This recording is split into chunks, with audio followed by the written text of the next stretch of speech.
2025 Township Council Conference Meeting. This conference meeting of the Council of Township of Montclair is being broadcast live on Channel 34. It's streaming live on Montclair TV 34 YouTube channel, and it's available on demand and can and will be rebroadcast. This meeting is called pursuant to the provisions of the Open Public Meeting Act. The meeting was included in the revised annual notice of the meeting schedule as set forth in Resolution R-25-038, adopted by the Township Council at its regular meeting of February 25th, 2025, advertised to the official newspaper on March 6, 25, and posted on the bulletin boards outside of the municipal building, and it has remained continually posted. In addition, a copy of the revised annual notice is and has been available to the public, and it's on file in the office of our township clerk. Please rise for the Pledge of Allegiance as you are able. I pledge allegiance to the flag of the United States of America and to the republic for which it stands, one nation, under God, indivisible, with liberty and justice for all.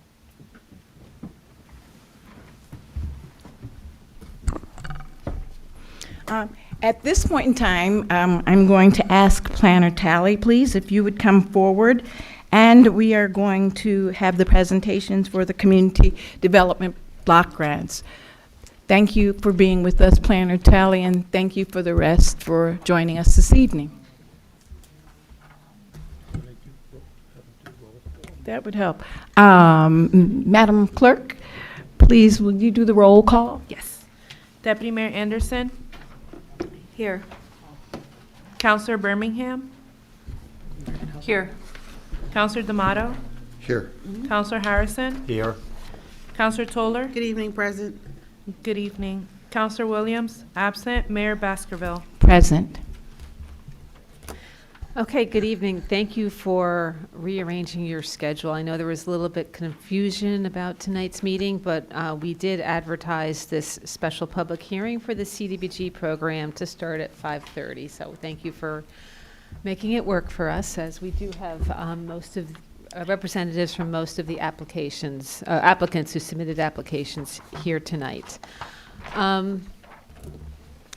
I'd like to preface this by saying we don't know if we're going to have funding for the 2026 CDBG program year because the federal government has not set its budget yet. It's not included in the budget that was sent to Congress, and Congress has not completed its review of the 2026 budget. But what Essex County and the other municipalities who participate in the CDBG consortium are presuming that we will continue to have funding, that funds will be allocated at the federal level. And to do that, to do so, we have to continue the procedure to meet the procedural requirements, and that includes publishing the applications, which we did. The county opened up the portal and allowed applicants to prepare applications for the 2026 funding year.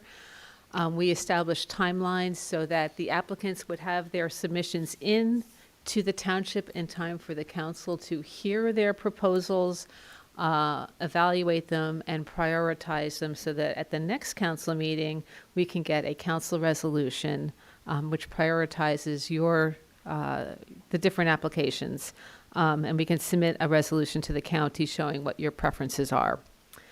So traditionally, we get about $320,000 a year from the federal government through the CDBG program. So bear in mind that would be approximately what our allocation will be if funding stays the same. By law, just so you know, 85% of the funds are supposed to be set aside for capital projects. In the past, the township has set aside more than 85%, more than 15% for service agencies, and the county has allowed that because at the end, if Montclair Township provides more funding for service agencies and other municipalities provide more funding for capital projects, what we deliver to the federal government meets the maximum 15% requirement for service agencies. So that's the framework from which we evaluate these projects. So for this year, we did have a public hearing on November 3rd, inviting applicants to submit applications, which they did. They loaded them to the portal. They did not have to be finalized. They could be revised if additional information is necessary. But we do have an idea of what the 6 entities that submitted applications are proposing. So what I'd like to do is I invited those organizations to come forward tonight. There are 6 applications, and 2 of them did not receive funding last year. If you look at the table that's on the memo that I supplied to you, I also gave you a score sheet. As you recall from from last year, the intent is that each council member has 20 points that you can allocate among the different proposals. Do your allocation, and sometime in the next couple days, put your name on it, return them to me so that I can tally them up and prepare the resolution for the next council meeting that prioritizes the township's preferences. So if you'd like, I can invite our first applicant to make their presentation. So the first will be actually, what I'd like to do is change the order, because I do know that the Northeast Earth Coalition has a time issue. If you don't mind, do you want to go first? Yeah, if you don't mind, Cynthia, to let her go first, because I know that she has another time commitment. So. Absolutely. Janice, can I just ask a question here?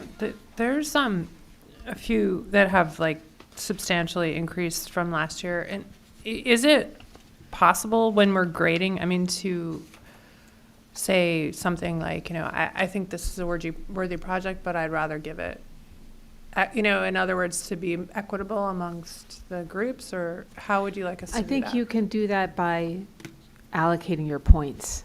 Honestly, there's certain organizations that ask for more money every year than they ever receive. The maximum that the county gives is generally about $25,000, and the county gives less money to new organizations that aren't familiar with the practices, and for organizations that have had problems fulfilling the intent of the program, because they're doing the day-to-day monitoring. So the county may, those amounts may be reduced by the county at that time. Janice, I have a question also, please. And so if there's any organizations that were refused funding last year and we're still not really sure why, if we have any reason to believe that there's anyone on here that just will never get funding, will that be something that you will discuss with them so that they don't keep going through the process? Because I'm just trying to find out, what's going on. It's a good question. I did, following our initial public hearing, I did get some requests from some of the applicants. I reached out to the county because, as we've discussed, there are strict requirements for reporting, particularly to prove that you meet the requirement for serving low and moderate income households. So we've had honest conversations about what that requirement is, and I have taken what the county has told me and corresponded with the applicants to make sure that they know that in order to get the funding, they have to commit to that level of documentation, and that if they don't do that, they may be required to give the money back. So yes, we have had those conversations. Thank you. And your name is Amanda? Amanda. Okay. I haven't met Amanda before, but she's here on behalf of the Northeast Earth Coalition, so thank you. Thank you. Good evening, everyone. Thank you for listening to my presentation. Thank you, Planner Tally. My name is Amanda McCabe. I work with the Northeast Earth Coalition. I am an assistant programs manager. Northeast Earth Coalition is a volunteer-led and operated Montclair-based nonprofit focused on food security and sustainability. We currently operate 5 community gardens, 3 pollinator gardens, and 17 free little food pantries. In 2025, our network of volunteers distributed thousands of pounds of canned goods and fresh produce to those in need. We participated in park cleanups and environmental stewardship. We hosted presentations at local libraries about sustainability and environmental responsibility and advocated for local legislation to protect the environment. We've been recognized by the New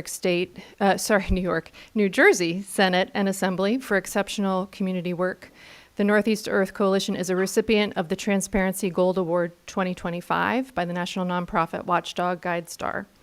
We are requesting a community development block grant for the N.J.S.A Community Food Network project. The intention of the project is to provide fresh local produce to the low-income senior residents of Montclair.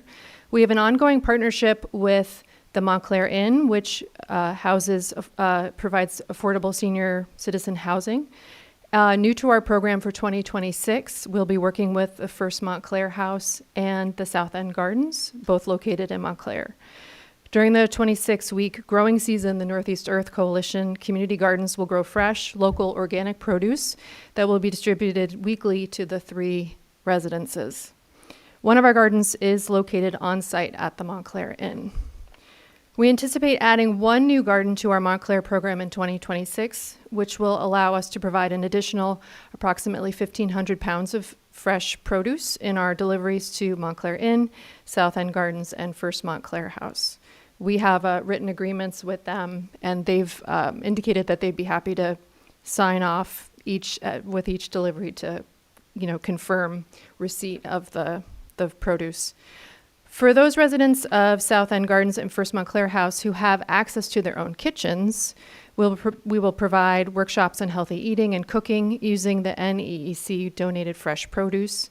The goal of these workshops is to cultivate a love for plant-based cooking and wellness, to empower the residents with nutritious recipes and basic cooking skills, and to help them to embrace a healthy lifestyle. The addition of South End Gardens and First Montclair House to our network will mean providing produce for an additional 230 new units, for a total of 254 units. The CDBG would go toward the cost of garden expenses, office rental, speaker fees, employee salary, which is me, volunteer stipends, and that's all broken down in the application. Thank you. Questions? Yes. Councilor Toler? Sure, thank you. So first of all, thank you for being here. I'm very familiar with your work. Thank you. I appreciate the fresh produce that's been delivered to South End Gardens, which is also known as 340 Orange Road, Yes. and the First House. I've seen the produce. It's beautiful. The residents love it. I'm excited about the cooking classes that you guys are going to be offering. So just keep up the good work, and the little free pantries. I actually keep the one on Maple Avenue clean. So Thank you. how many volunteers do you have currently now? Currently, I believe Jose gave the estimate of 700 over the past year. I think that incorporates the people who donate to the food pantries, who work in the gardens, who have participated in cleanup days. Okay, I just wanted to know how many volunteers, because the request for the money is to pay volunteers. So I was just wondering if there's a steady group of volunteers, or was this overall volunteers? Right, so there is a core group. That's what I need to know. Yes, yes. I believe that is about, I'm not certain. I think it's about a dozen. Yeah, I think so. Okay, that was the only questions I Okay, have, and I thank just wanted to give you guys a shout out. So thank you for doing the work in the community. I appreciate it. Anyone else? Deputy Mayor? Hello. Hi. I know you do great work, and I'm glad that you're a staff member. Thank you. 2 questions. You mentioned that you anticipate adding another garden. Can you just share, for those of people who might not know, where your current gardens are and where you think you might be opening up another garden? Sure. So we have a garden at the First Congregational Church in Montclair. We have a garden at Pine Street, the Mount Carmel Church. That's probably our biggest garden. We have one across the street from the Union Congregational Church.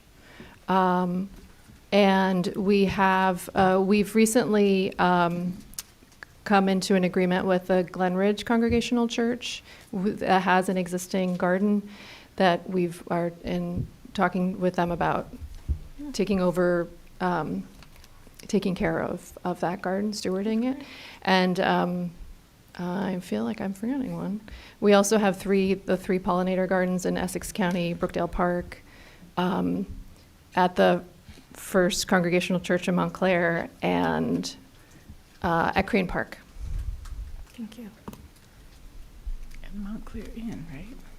Montclair Thank you, Inn. Montclair Inn. Yeah. You got it. Good, okay. Anyone else? No, okay then. Thank you so very much for coming. Thank you, I appreciate it.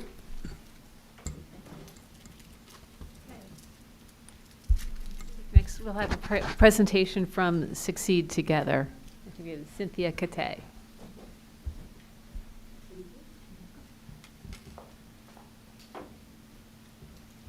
As mentioned, as mentioned before, this is a work in progress. We have some changes that we're going to make, and we will do that in the near future. Most of you are familiar with Succeed Together.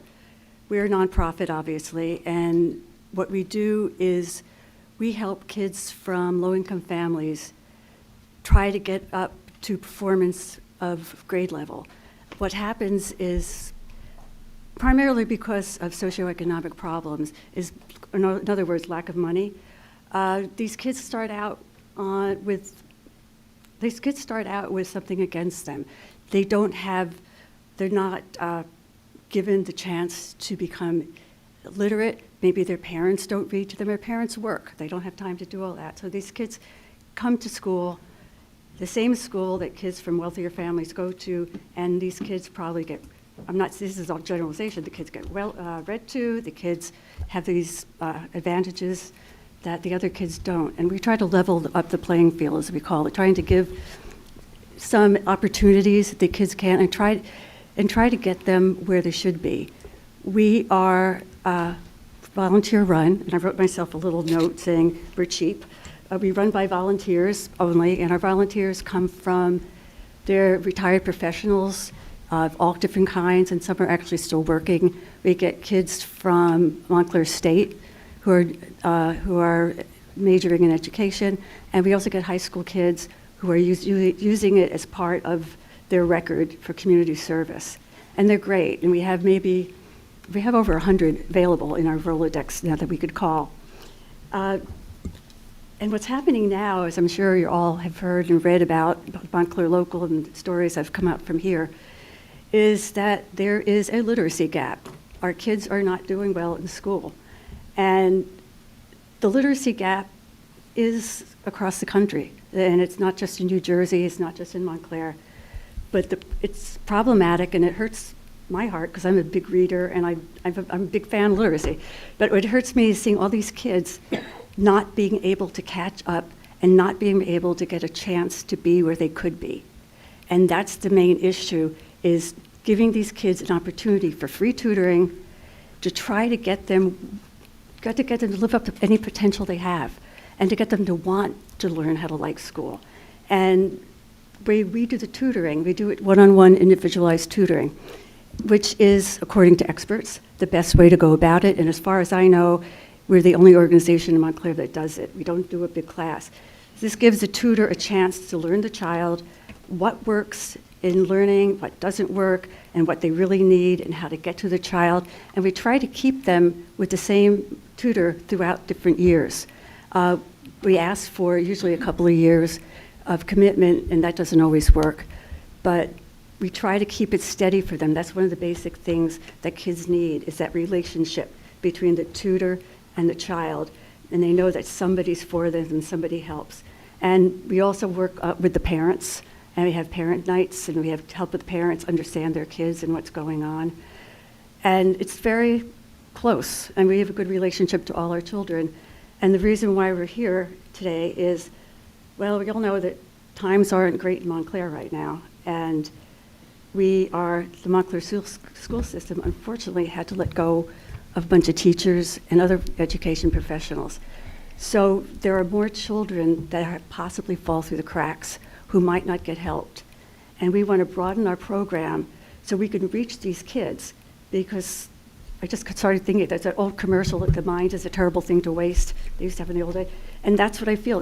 These kids need a chance to be able to perform and be real people as they grow up, to have opportunities to decide what they want to do, what the career is going to be, and not get, excuse me, and not get forced into something just because they don't have the education. But it's more than the education. This is literacy. What literacy is, not just reading and writing, but it's understanding, being able to communicate, being able to take what you know now and go to the next grade and apply what you know now to the next grade and to the next grade. And the main years in this is the fourth grade. If they don't know certain things by fourth grade, by fifth grade, they aren't going to be there. And eighth grade is another thing. If they don't know things by eighth grade, they have less likelihood they're ever going to go to college or get advanced training. So that's essentially where we are, and we just want to do more of it because kids need the help. The kids need it, but they don't have it. And sorry, I'm mumbling over my words. But I'm, Good, thank you. Anybody have any questions? Amina? Sure, thank you. First, thank you for your service that you do for the we community. believe in it so bad. I've talked with parents, they're very appreciative of this program. It gives their child a chance to get that step up that you mentioned. I'm just curious, how many students did you serve, if you will, last school year? Last school year, it was 100, and the school year from September to June. Yes, ma'am. It's 142. Okay. And they're all from different programs. We have a larger literacy program now as of last year to work one-on-one with these kids, like not just reading, but we also do tutoring in all subjects that the kids need. And everything from math is another big thing right now that they need help with. But anything, I don't think they teach geography now, but any subject any subject they're having problems with, we're there. Great. And the teachers that help us are wonderful. And the kids, everybody just believes. And that's one of the best things about this organization is we all believe. Great. And you believe if awarded these funds, you would be able to add 20 more students to the year? That's great. And yes, because with the lack of teachers, with the amount of teachers being available now, there's going to be more holes that these kids can just fall into and that nobody can find them. So that's what we really see the need right now, as more than any time, is that they really need the help. I agree. Thank you for your Thank support you. and work in the community. Thank you. Thank you so much. Council Birmingham? Thank you so much for being here and all the work that you do. Is your tutoring aligned to the school? So Yeah. they get like OG, or how do you train the tutors? We work with the schools to find out about the curriculum. Okay. We have, somebody comes in who's an expert or a professional reading consultant, and she takes our tutors who are going to be doing the reading, and we have some private tutoring sessions for the tutors. They show them how to do reading. Can you turn the microphone off? Oh, okay. Is it okay? All right. So they train the tutors for reading, other ones for math. For instance, we have actually Marcia Marley, who started Succeed Together. Her husband is a brilliant finance guy who's from JP Morgan. So he has had one student for the last 5 years in teaching her math and getting her up and up and up. And she got into college this year. And after 5 years, it's pretty emotional. That's great. Yeah. And are you able to track outcomes? Yes, we are able to. We have a system now, and it's being improved now. The person who runs our tutoring division she's just going to present her doctorate at MSU in education. So she's devised a lot of different programs, and she has a lot of access to ways to track the program in addition to the normal programs that you can subscribe to and pay for. Okay, great. Thank you.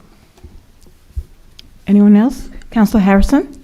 What grades are the students in? K through 12. Okay, And we have another program in addition to this, which I find has the potential to grow a lot. Starting in 8th grade, it's, okay, guys, what do you want to do when you grow up?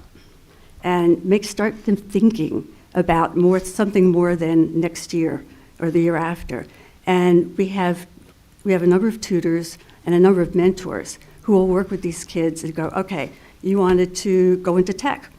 Okay, let me bring in somebody from tech and he'll talk to you. And these are the courses that you need if you want to get further training in tech.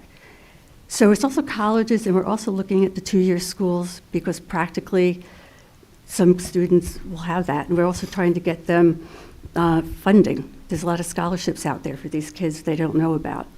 So we work with them for scholarships as well. And the 20 students you'd be adding, what grades would they be in, or how would they be identified? They're identified through, a lot of times we'll ask the school, but it's the parents. How we get the children is we talk to parents. We have open house nights or open house days where parents will bring their kids in, and the kids are off playing with other stuff, and we talk to the parents and tell them, what we do and how we can do it. And the parents are the ones that sign up the kids. And sometimes we do ask teachers if they have something outstanding to talk with the parents, and the parents come talk with us.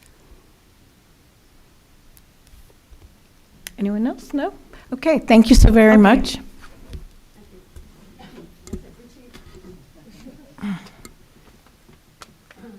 we'll have a presentation from a representative from SOFIA.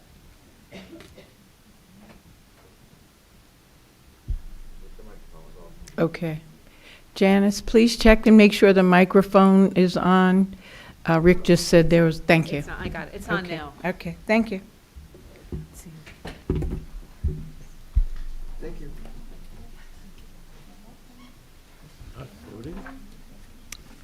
Thank you, I appreciate you. No, got it.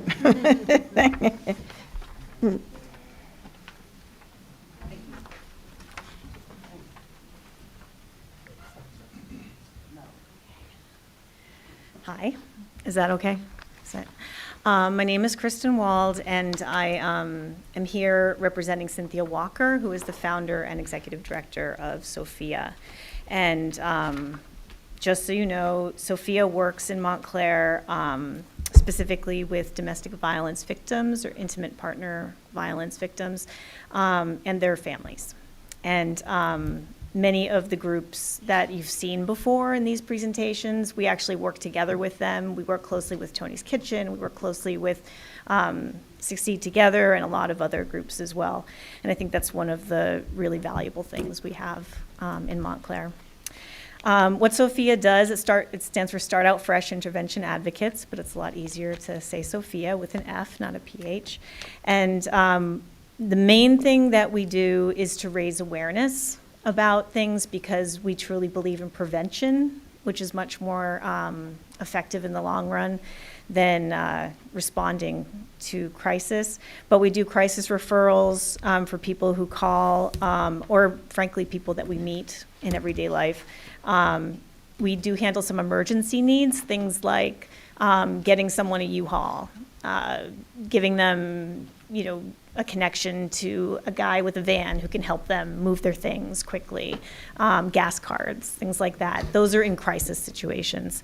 Then in emergency needs, we might help with groceries, getting someone a clean set of sheets or a mattress. And again, we work with groups like Reaching Out Montclair, many other groups as well, when we need to. And we also do long-term assistance. And that's mainly things that are supportive of people who have left the safe house in Essex County and have graduated from it. And we assist with things like starting a cozy apartment. So everyone who becomes a client of ours through Safe House can choose an appliance, like if they want a toaster oven or something, what's important to them. Mattresses that are new and not used, bedding that is new and not used, just so it feels like a home. So those are some of the things that we do in general. In specific, our request for the CDBG grant has to do with two specific programs that we have that help us do the other things if we receive the grants one more time. And that is our SOAR to Success program and our individual therapy. And those both go under our long-term assistance. The individual therapy is with specific clients, and that affects a smaller group of people.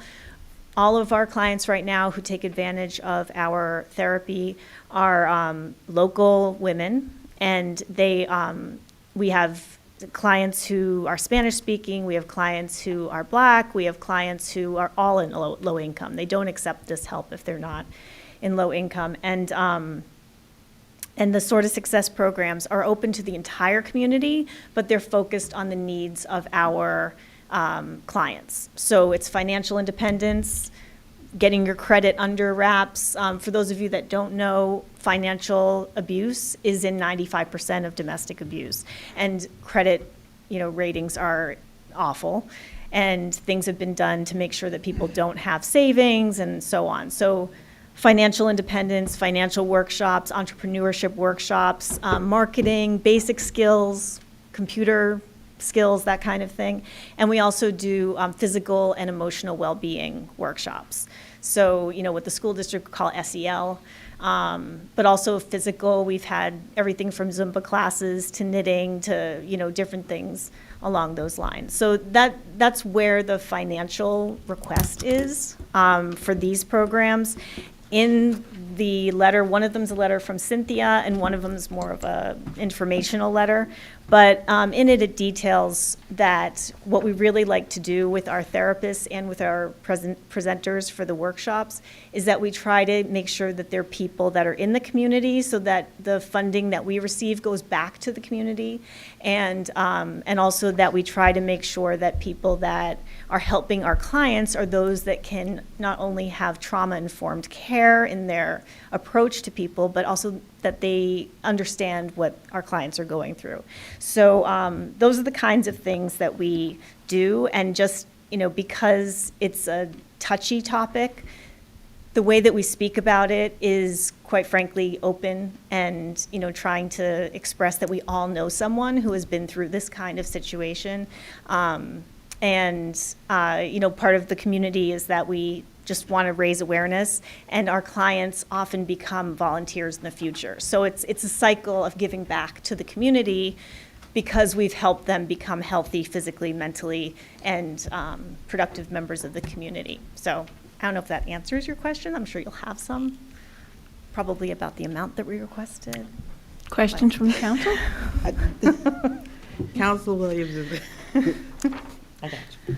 How many families did you serve last year? If you can just give us a rough estimate. Families. Throughout all of the programs that you offer, just the total number of families, would you say?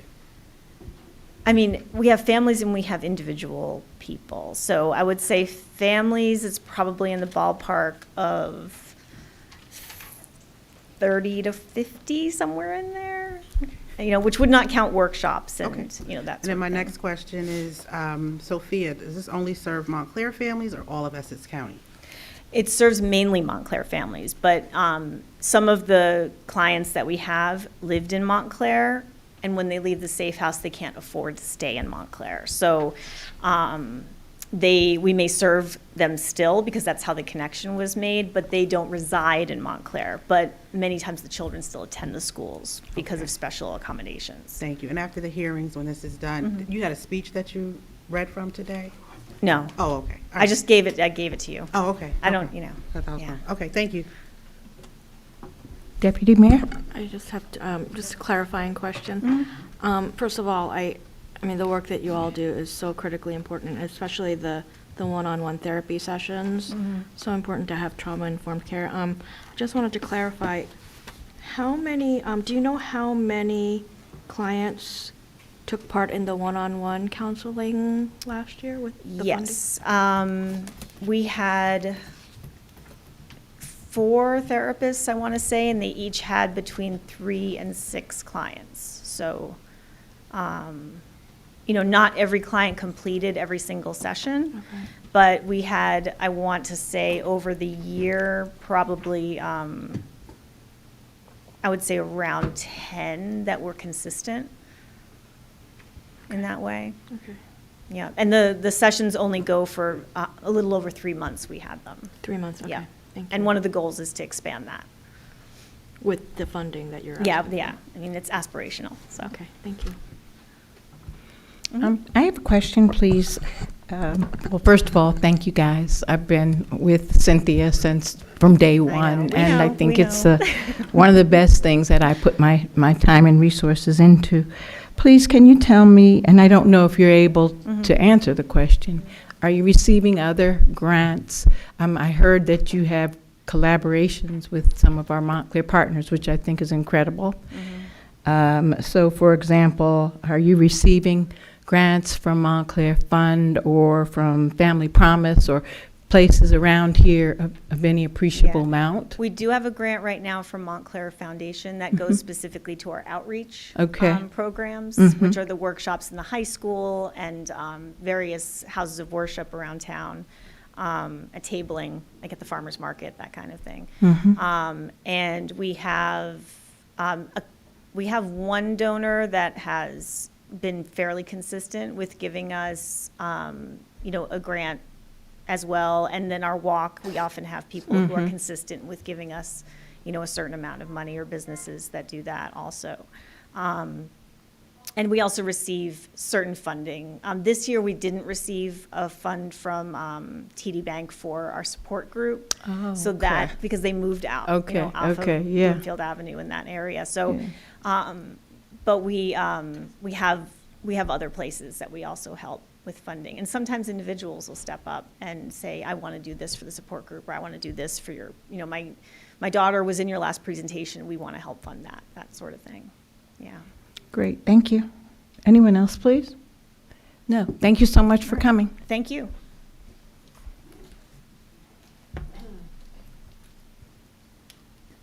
Our next presentation is from Strategic Mentoring, also known as Brother to Brother, and I believe we have Joseph Davis here to discuss it.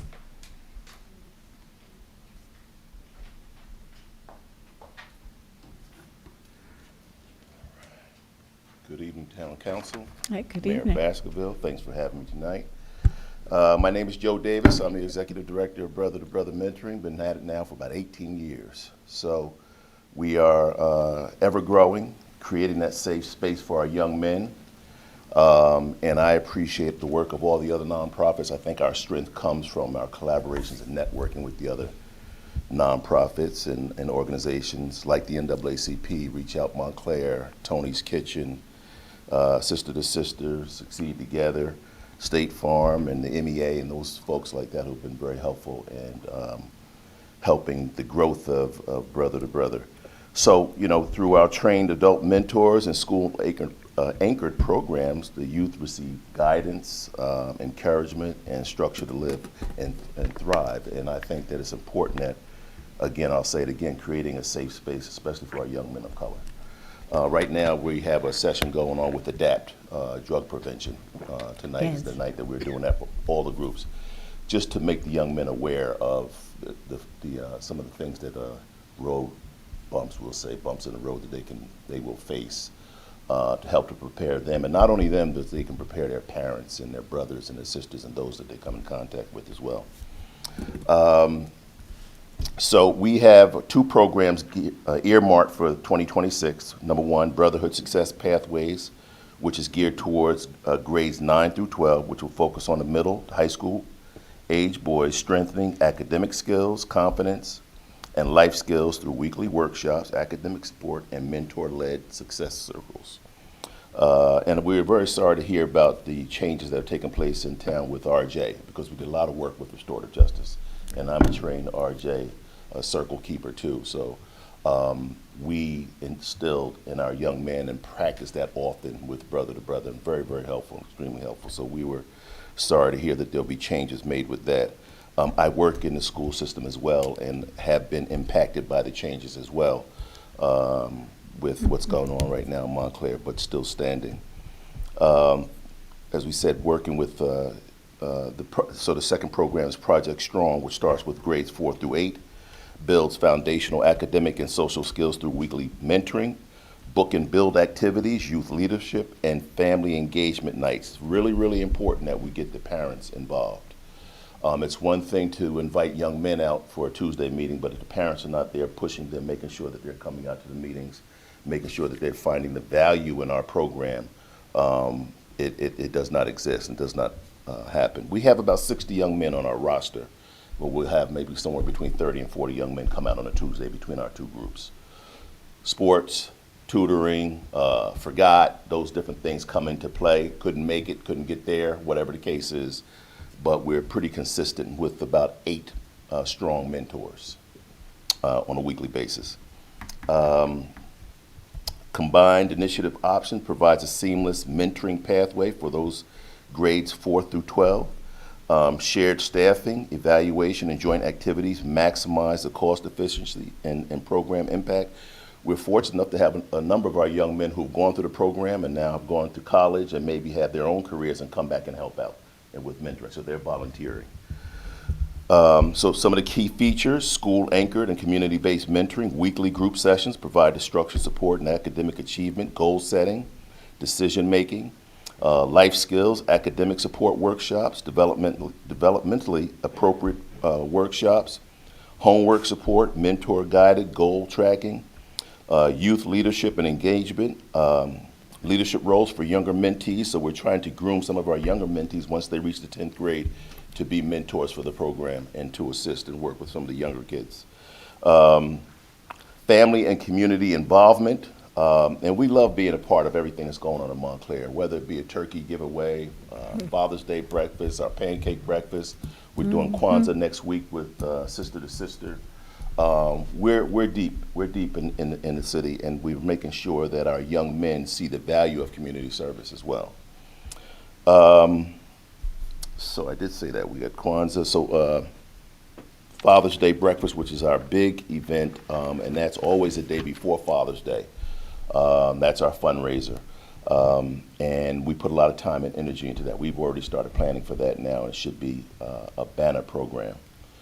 Target school-age boys, a little less than or equal to about 51% from low to moderate income households.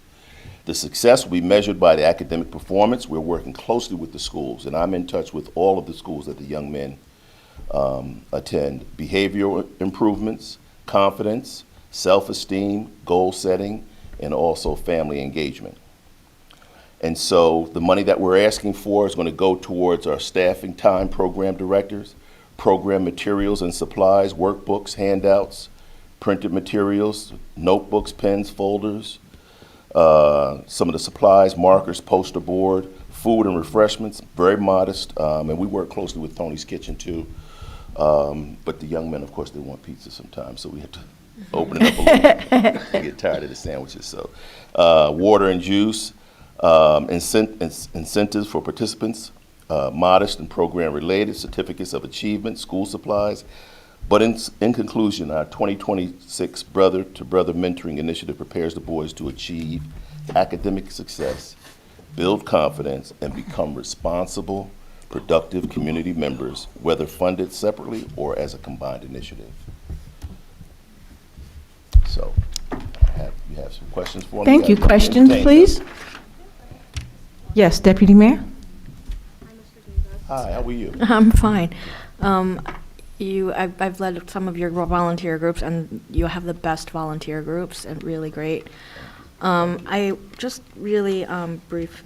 So the building the academic skills part of the program, can you tell us a little bit more? Is that through tutoring? Like, how is that? How does that work? So we do have young men who, as I mentioned, who come back and who can work with our boys who have gone to higher education.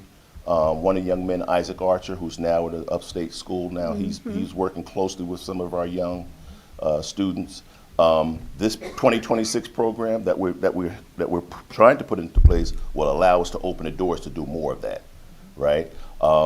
Right now, I'm closely working with the schools, working with the students' counselors, helping to guide them into the direction to get the help that they need. And then we have some of our young people, too, that we refer to Succeed Together right now. 2026 will hopefully open the doors where we can do more of that in-house as well. We try to cut down on a lot of the duplication right now, up until this point, because we're right in home, right, with Succeed Together, who's doing that. So. Councilor Tola? Sure. First of all, thank you again for the work that you do in the community. I remember when Brother to Brother launched. You guys were originally working with grades 9 through 12. I reached out to Roger Terry. I said, I think y'all need to catch him at grade 6. And the following year, you did. Yes, yes. And I'm happy to hear that now you're starting at grade 4. Yes. So that's fourth grade. important. Fourth. You know, I commend you guys for the work that you're doing in the community. I will continue to support with poster boards, markers, pens, pencils. You can call me anytime. I'll bring them to you. Thank you. I understand the importance of those supplies that are needed to run these programs and workshops. And I just wanted to again thank you for being there for our kids, because it's important for young black boys to see other young black men doing well, so they have something to inspire and look forward to. Yes. So I appreciate that. Thank you. And I'm looking forward to seeing the new programs you guys are going to have for 2026. Thank you. Thank you. Thank Yeah. you. Anyone? Oh, I would just say likewise, I Councilor appreciate D'Amato? appreciate the program. And I know that especially in this time right now when the schools are stressed, that it's ever more important. Yes. And otherwise, say hi to Isaac if you see him. For me, I know him. Okay. Tell him that someday the Mets will win. Yes, I sure will. I sure will. One of the things that we plan to do too, before the changes took place in the schools, is to go back and to employ some of our young men to go back into the schools, which is where we started. I started at Edgemont. We were at Hillside working in those schools in addition. So I know we can expand the program that way as well.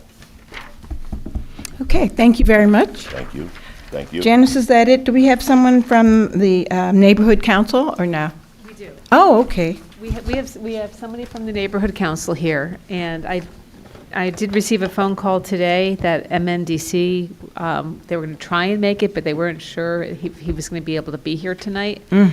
So I will let you decide if you want to have him come at the second meeting to make a presentation to you about the MNDC, because Yeah. they had an issue. So probably, yeah, I think probably we'll go with who's here. It's almost, what is it, 6:30 now? We've got like 6:20.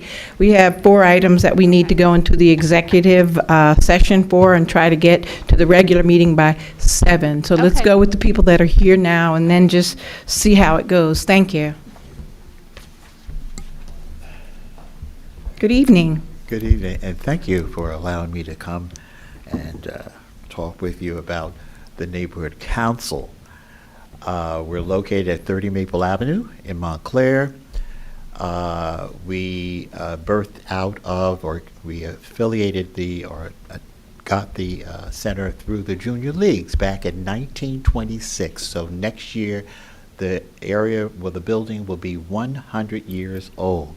It started with just one building, and then it turned out to be 2 additional buildings. So we have 3 buildings which house various social services. And one of the main social service that the junior leagues at that time and now presently the council is doing is daycare. And we lease the property to a daycare center, which is named Neighborhood Child and Infant Care Center, which is totally separate. They have their own 501c3. They also have 6 classes. One is infant, one is toddler, one is preschool, and then they have universal pre-K connected to the Montclair Township Board of Education, Montclair Board of Education. And also they have before and after K. And then also during the summer, they have summer camp. The enrollment is 65 right now, of which 80% of the enrollment are from Montclair. And of that 80%, 69% are from low or middle class income, that actually children that do come to the center. When I say the center, everybody says the center because it's just been a nucleus where there were various organizations there, and everybody knows it's the neighborhood center as opposed to calling it the neighborhood council. But it has a strong history. The neighborhood council is requesting $100,000 to get a new roof. It's over 50 years old. I came there in 1976, and we had drips here, drips there, and it just needs to be strip down and have a new roof on the facility. And because of that, I say safety is number one. If we're having children or anybody using the facility, we want to make sure it's a safe environment, having proper heat and also no leaks coming down when we have bad weather. And we know now it's getting close to wintertime, and we're expecting maybe bad weather, but we don't want any leaks and droppings in the classrooms. And I think we always say, even to the director of the program, that safety is number one. And we want to make sure those parents or even agencies that use the facility, they know it's a safe and dry facility. So that's why we're asking money to replace the roof on the 3 locations. One area is flat and the other 2 buildings are shingles. So it's about 9,000 square feet of roof that has to be repaired. And so we're asking that those funds, if anything, would be available so we can do that and have a safe building.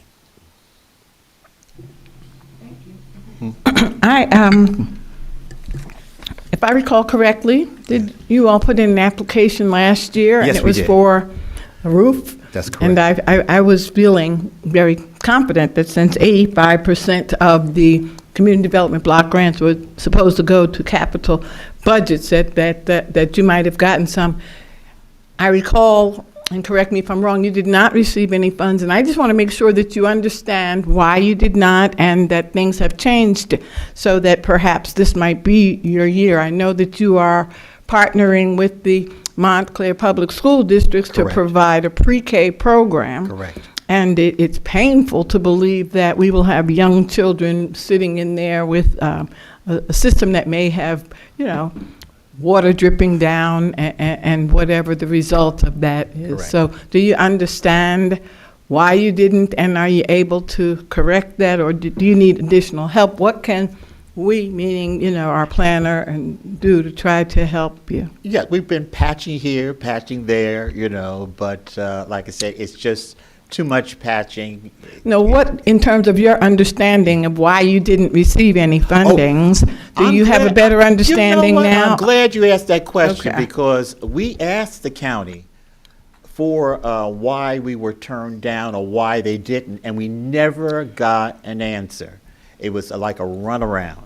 And this is not the first time because we applied, I believe, in a year before. I believe we applied for the roof. It was, I think, it was a furnace. Yep. And we were denied. I don't know what the reason why. They never gave us an answer. I know I shot many emails, but I never got back. No one got back to me and said, no, we can't. We just found out we were denied. Okay. I'm Planner Tally, would you be able to work with them or assist them in getting the information that they need? Because I know it's been quite a few years. Yes. And whatever is going on, I don't want you to continue along that cycle. Correct. And then see you next year and the kids still be sitting, with water dripping and not having understanding. So I'm going to ask, please, if that's something that Planner Tally is able to work with you on or lead you in the right direction so you guys can get that information.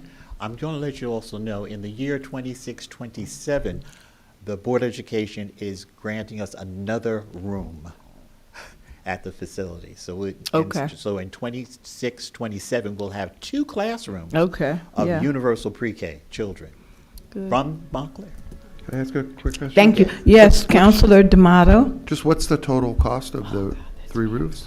About $100,000, yes. It is. Oh, that's the whole. That's the whole Yes, of that. yes. Okay, We did good. our research because we've been doing it for the last 3 years, trying to get ideas and surveys. You have and like what have you have bids. Oh, yes, Okay, bids fine, were fine. done, Okay, yes, okay, yes. 3, Cool. we got 3. Thank you, I hope it comes to fruition. I'm sorry, were you finished?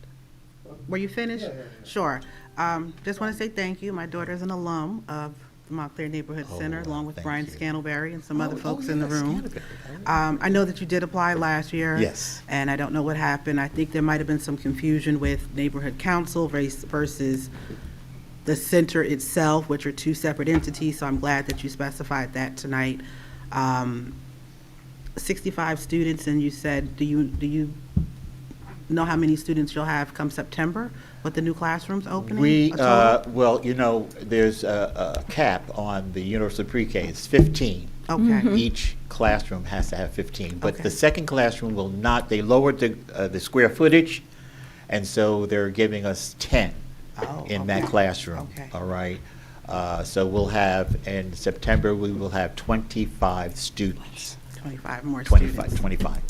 Okay, well, again, thank you for the work that you're doing in the Thank you. community. We're looking forward to 100 years next year. If there's Yes. anything I We're can do, planning because some you're in the things, fourth yes. ward, just reach out. I'm happy to come over and sit down and speak with you guys Please do. again. The doors are open. Thank you. Okay. Thank you. Deputy Mayor, please. Hello. Oh, sorry. Hi, Had a how are you? question. I'm sorry. Thank you for coming in. Yes. And so I do think that it's important. I hope somebody's going to be able to help you figure out, you know, what happened for the I hope previous so. years. So as you know, there's no guarantee that, I think Ms. Talley said this, there's no guarantee that the federal government is going to fund the block grants. So I'm just wondering, I mean, and it does sound like, the roof is in dire need of replacement. So given the uncertainty, are there other funding sources that you're looking into? Well, you know, there is, it's called the New Jersey EDA. You know, I don't know if there will be funding available, but I know they had been a help to the director of the Neighborhood Child Care Center. She was able to get some money to do the kitchen floor, the commercial kitchen floor, and to the boy and girls bathroom, and some doors, security doors in the facility. So there was some reaching out. And then also we thank the Montclair Foundation.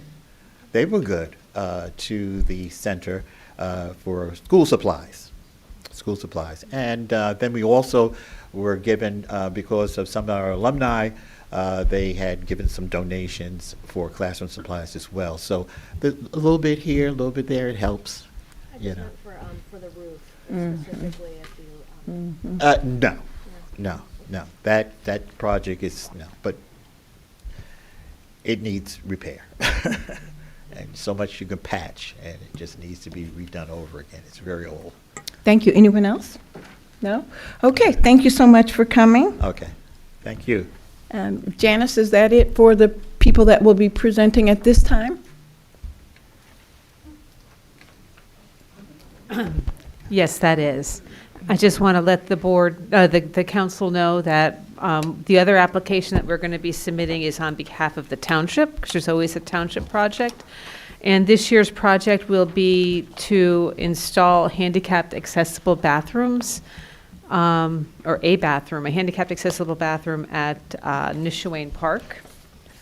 We're looking at a self-contained unit, trying to find a prefabricated one.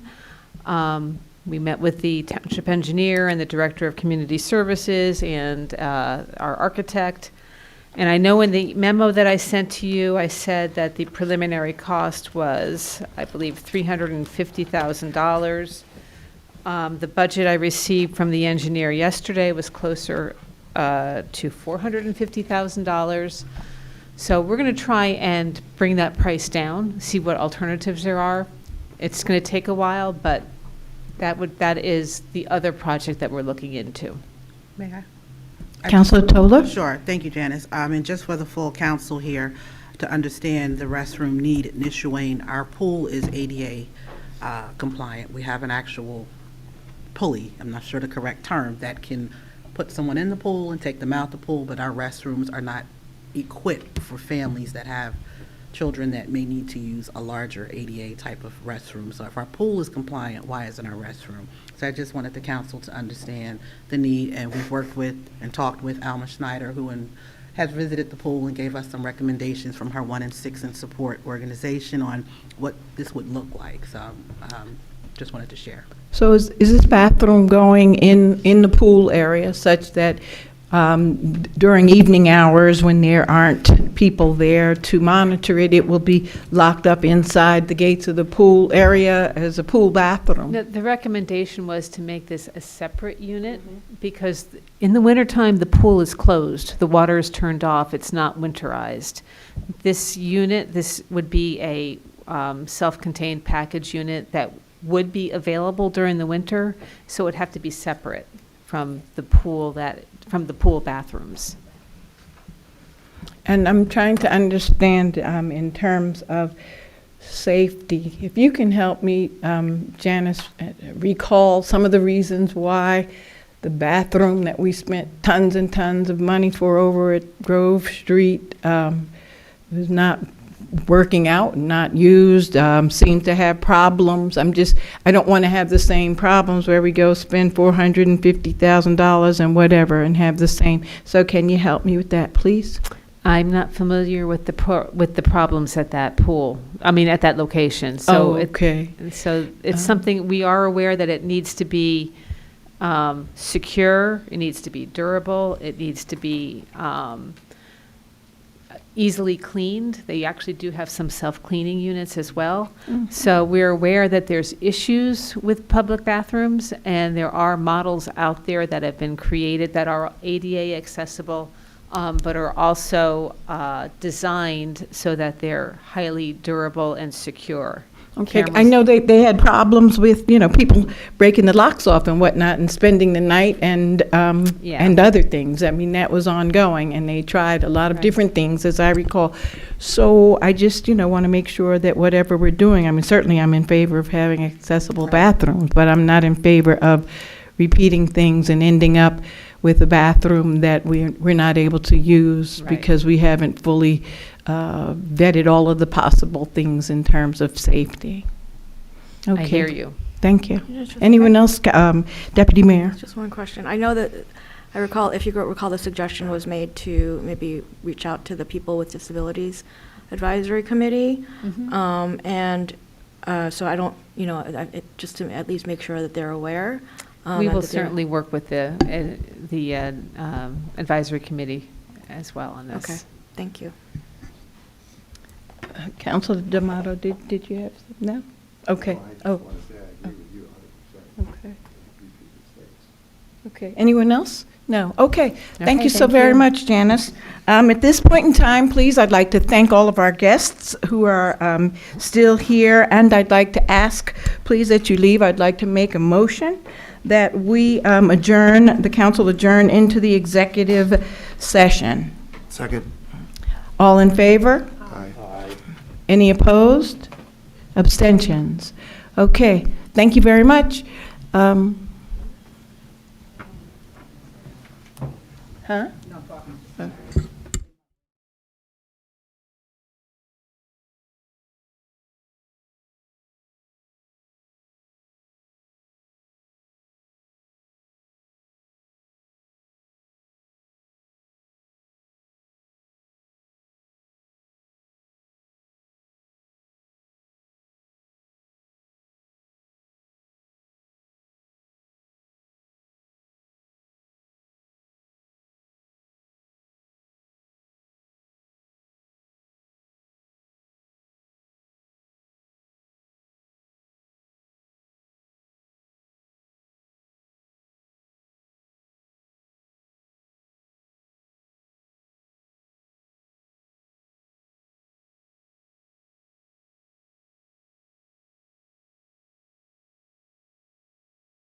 Okay, I failed to mention when I made a motion to go into executive session that the purpose of the executive session was to discuss possible contract negotiations, and in specific, it was regarding the township attorney. At this point in time, I'd like to make a motion, please, that we exit the executive session and return to the general public. All in favor? Aye. Any opposed? Yeah, okay, thank you. All right, so first thing on the agenda now is the approval of the minutes. Madam Clerk? Thanks, we're going to do the approval of the minutes. Yes, Mayor, I'm listening. Thank you. They've been presented to us, the minutes of September 30th, 2025, October 7th, 2025. Are there any corrections or additions? Yes, sir. Yeah, I would just like to ask if it's possible when we're putting in ordinance changes for this, like the stop signs and stuff, if we can just list by title what they are, and it's listed in one place there, but the rest of them are not. The titles reflect the documents that were presented before us, so however the department gives it to you and you vote on it, that's what it looks like. Okay, so- But I can Yeah, work with the that would be- departments to that have the would be titles great. with the streets, yes. Man, 'Cause you otherwise should it's- stay at home. Are you okay? Yes. All right, because if I wake up sick tomorrow, I know where you live. Oh, okay. I have that sometime tomorrow. No, that doesn't help. Thank you, Councilor D'Amato. So did we vote on the motion to adopt? No, Mayor. Okay, I'd like to make a motion to adopt the minutes, please. I think you did. Second? Thank you. Okay. Madam Clerk?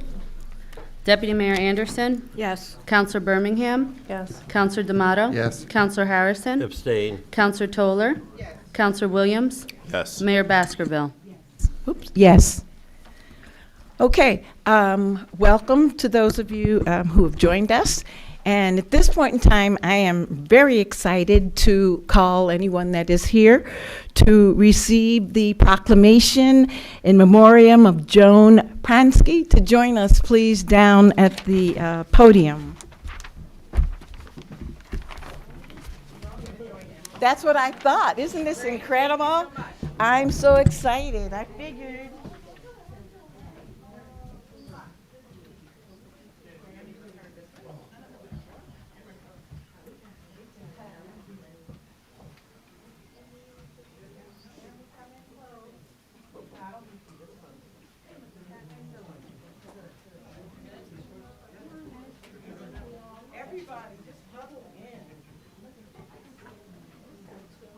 So, yeah, we have, or give it to someone there, or maybe Sarah, anybody out there. Come on. I know she touched all of us. Hey, how are you? See you. This is all, look, this is just a wonderful group of people. How are you? Yeah, this is what Joan is. Yeah, but this is Joan, right? I mean, yeah, right. No, from all over, from all over. Come on in, huddle in, huddle in. Huddle in, hey. Now you can see how. You good? I don't want to block. Yeah, the Joanne.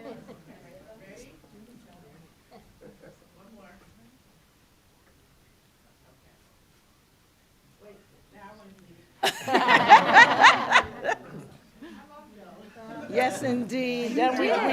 We all love Joan very much. This proclamation is in memoriam to Joan Ellen Pransky.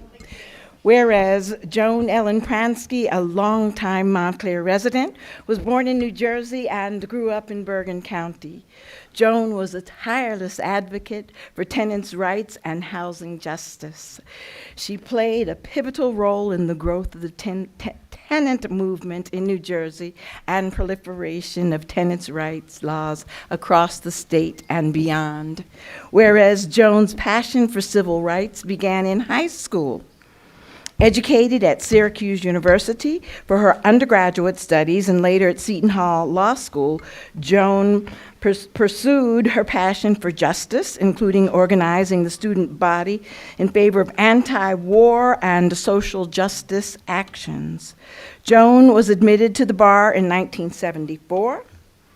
She was a legal service attorney specializing in housing at Rutgers University, and she was a professor before opening her own private practice in Montclair. And whereas she gave her energy, her time, and expertise to advance meaningful change, renowned for her generosity and her active involvement in local causes. She was a consistent figure at town council meetings, bringing her sharp wit when needed and her sharp criticism when needed. Amen. Joan was a driving force behind the years-long struggle to bring rent control to Montclair, which finally succeeded in April 2022. She fought for better and for more fair housing and battled for equity in the public schools, even long after her own children had graduated from Montclair High School. Whereas, as a lawyer, Joan was a fighter, and she dedicated herself to her clients and worked tirelessly to help them with some of their most difficult and personal issues. She was admired for her sharp mind, unyielding loyalty, and her ability to listen deeply to the needs of those seeking her counsel. More than anything, she cared immensely about her clients, many of whom became lifelong friends. Whereas Joan passed away peacefully with her daughter by her side, she spent her life embodying the virtues of kindness, courage, and humor, leaving a legacy that will deeply be remembered by all who had the privilege of knowing her. Now, therefore, I, Dr. Renee Baskerville, as the mayor and the council of the Township of Montclair, mourn the passing of Joan Ellen Pransky and join with her family and friends and Montclair residents in recognizing her legacy of kindness, determination, and dedication to the betterment of our Montclair community and beyond. May her memory be for a blessing.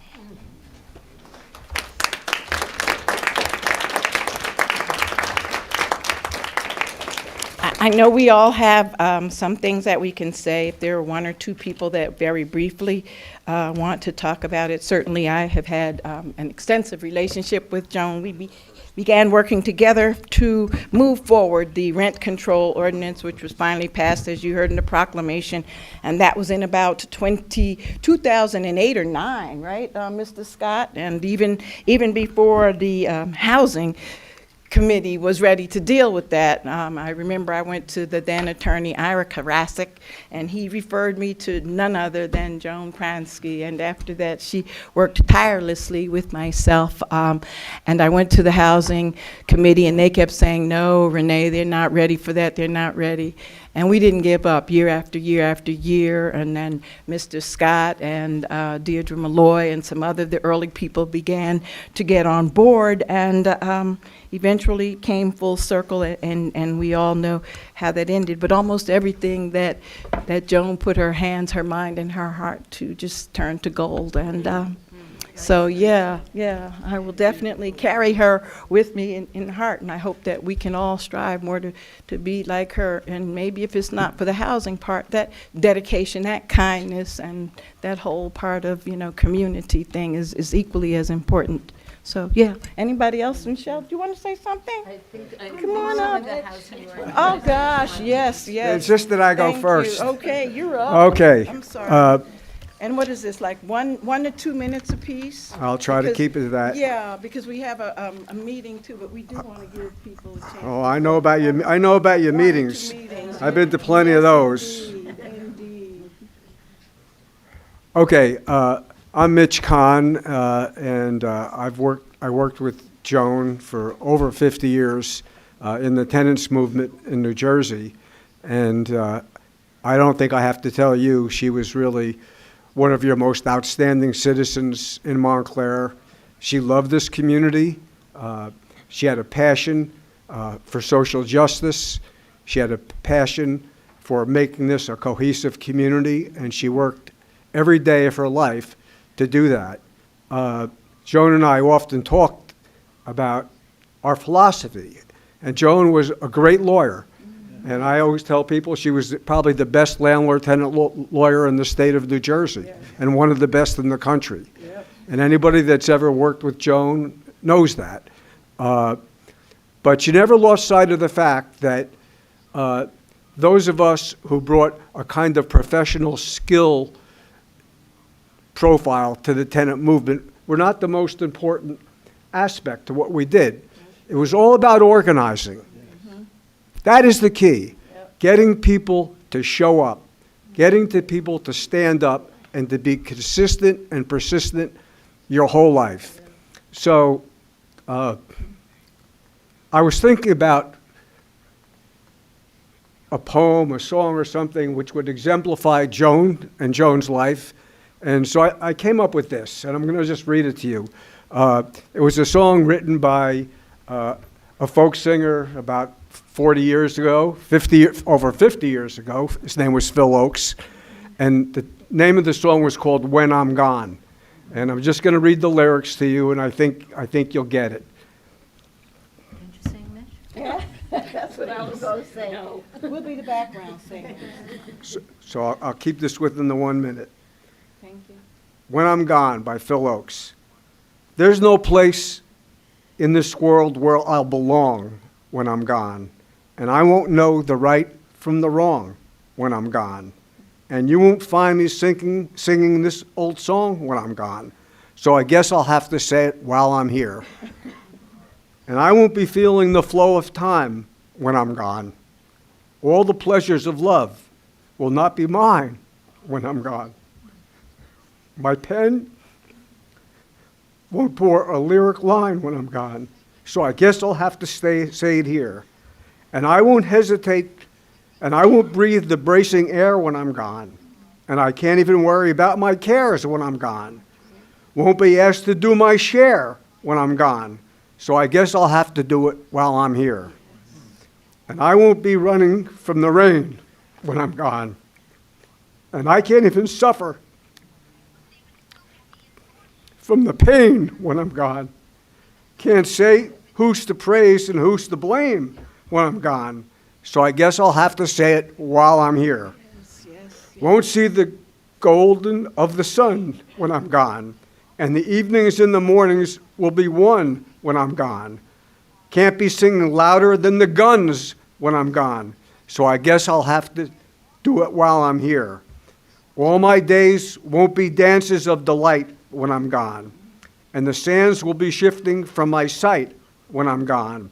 Can't add my name to the fight when I'm gone. So I guess I'll have to do it while I'm here. And I won't be laughing at the lies when I'm gone. And I can't question how or when I'm gone. Can't live proud enough to die when I'm gone. So I guess I'll have to do it while I'm here. There's no place in this world where I'll belong when I'm gone. And I won't know the right from the wrong when I'm gone. And you won't find me singing this old song when I'm gone. So I guess I'll have to do it while I'm here. I guess I'll have to do it while I'm here. I guess I'll have to do it while I'm here. And she did it every day of her life. Yes, she did. Thank you. Oh, well worth the time. Thank you, thank you, thank you. Yes. 1 minute. I'm trying, really trying. Okay. Hi. Otherwise, somebody can take the proclamation, and then maybe you can have like a get-together, you know. Okay. I just want to say I was proud to be a good friend of Joan. My name is Stu Ball. I live in Montclair. And I've always called myself a political activist in my life, but I'm ashamed when I compare myself to Joan, who was the ultimate and the expert political activist. She's an inspiration to us all. I suggest one thing in terms of legacy. We've heard of all the things that she's done, and they're all true. She was a true and loyal friend, as well as all those other things. But in terms of the housing movement, we do have rent control, thanks to Mitch and thanks to Joan. But we are still fighting about housing in this town. And the issue of pilots is still a much big issue in this town. And Joan, just one of the last things she did last July was analyze the pilot situation in the context of Lackawanna Plaza. And she wrote a 5-page analysis of why we don't want pilots, why we are all paying the difference between the taxes that we would get if people were taxed and the pilots that they get when they're not. And talked in great length about why pilots particularly do not apply in Lackawanna Plaza. It's a long piece. I will not read it, but I have copies. I really recommend it. I will leave them here. I recommend that the council, the mayor, and everybody here take that and read it and get involved in fighting on the issue of pilots in this town. Thank you. Thank you. We're going to take one final person. Is that you? Okay, Mr. Scott. Okay. And then, yeah. Well, first of all, to follow up on all the wonderful things that have been said by Joan's friends and colleagues, I just looked at Joan from a standpoint, she made you so humble, she educated you. I called myself an advocate for rent control and affordable housing, but to really have the knowledge that was really needed to move issues forward in the Township of Montclair, we had to rely heavily on Joan's experience and Mr. Khan and several other people that worked on that movement, but she was a wonderful person. I used to get calls from her, and I would say, why are you calling me? You have all the knowledge, okay? But she really, really always reached out, and she made everyone feel so appreciative and supportive, and she accepted your opinion one way or the other. But one thing you should always know, you had to be on the right side with her. So God bless her, and God rest with her. Okay.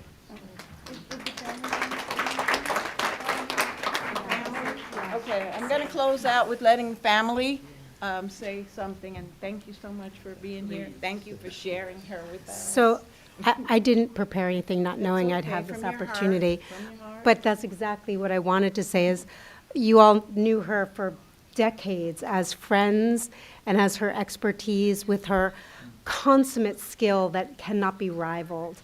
But I knew her mostly as a heart. And I will say that she was driven to do all the things you knew and loved her for, literally because her heart was that big. And I have never in my life known a person that could be that much heart and that much brain simultaneously for the good of others. So for this I say, I am blessed to be her blood. Was blessed to be loved by her and liked by her. Yeah, okay then. And thank you, thank you, thank you. Thank you so much. Okay.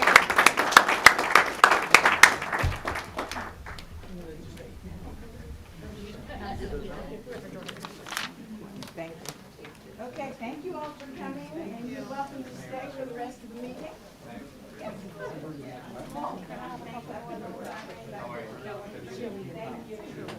I'm good.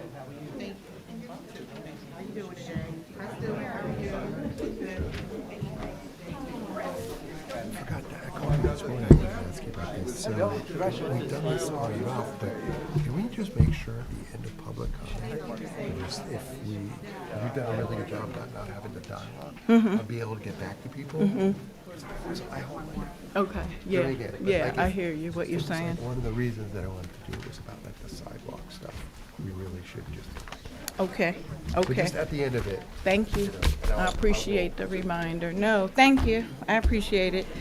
Okay, and so next up is the time for public comment, please. So if anyone is here and signed up for public comment, we'd love to hear from you.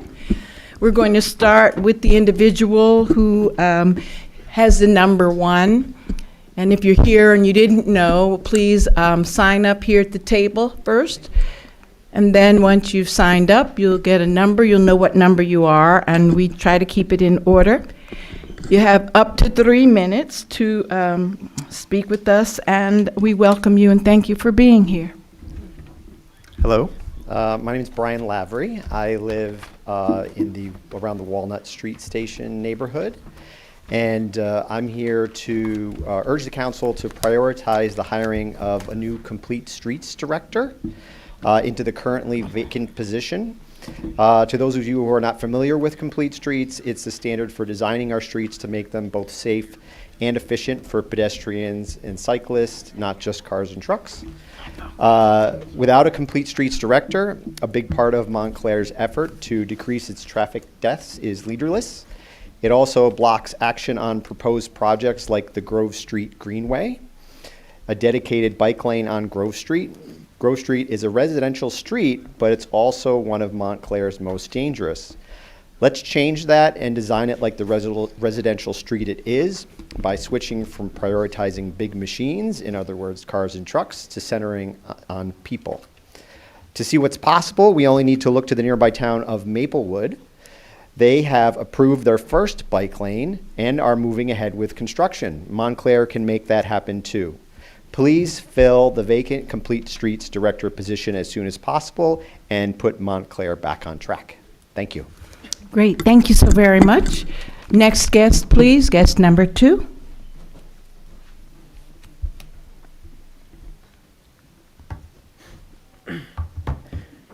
Good evening. Good evening. In my few months of attending these meetings, I have witnessed the following: yelling, name-calling, attacks on people's character, verbal disagreements between council members and residents during public comment, and 2 people having to step outside to settle things, public outbursts, and a number of other incidents. Needless to say, none of this behavior belongs in a professional setting, let alone a town council chamber. I personally believe that the council has a responsibility to maintain decorum, and in my time at these meetings, the conduct that has gone on is genuinely embarrassing and should not be representative of our local government. Multiple times, councilors and residents have pointed me and my peers out as the young people. And as a young person, I am immensely disappointed in the lack of order and respect seen in the past few months. I understand this is not entirely the council's fault, but I ask of you a challenging yet extremely important task. Please keep the peace in the chamber, and let's make it a welcoming space for people wanting to come to meetings and get involved in local politics. Thank you. Thank you very much. Next guest, please, guest number 3.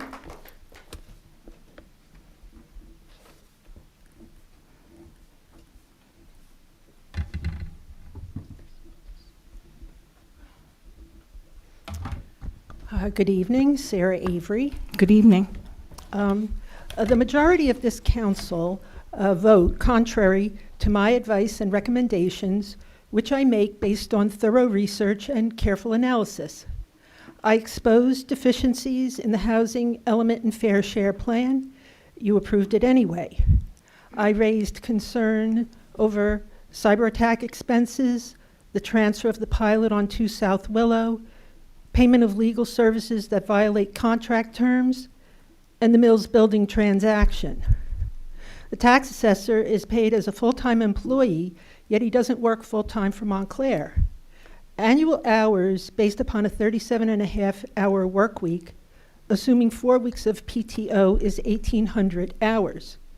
Montclair's full-time tax assessor did not even work 1,800 hours cumulatively over the past 5 years. Residents are paying hundreds of thousands of dollars to the tax assessor and outsourcing work he should be doing to Hendricks. Then we spend hundreds of thousands more on tax appeal cases. We are effectively paying the tax assessor $700 an hour to do nothing because we pay Hendricks to do the assessments. And you ignore me.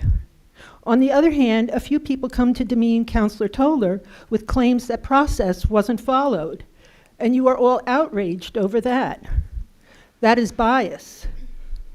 Favoring one group or person over another and ignoring evidence of consistent failures to follow process that I have presented. Refusing my advice is not an insult.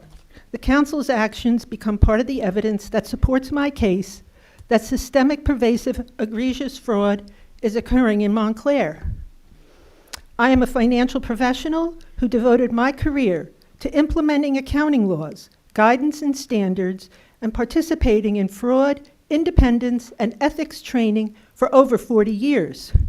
I have the level of skills, knowledge, and expertise that has been identified as lacking in the Montclair public schools. And I have been throwing the council life preservers for a long time now. I tell you to do the right thing, you do the wrong thing. So eventually, when the authorities issue indictments, you will not have plausible deniability because my comments are on the record.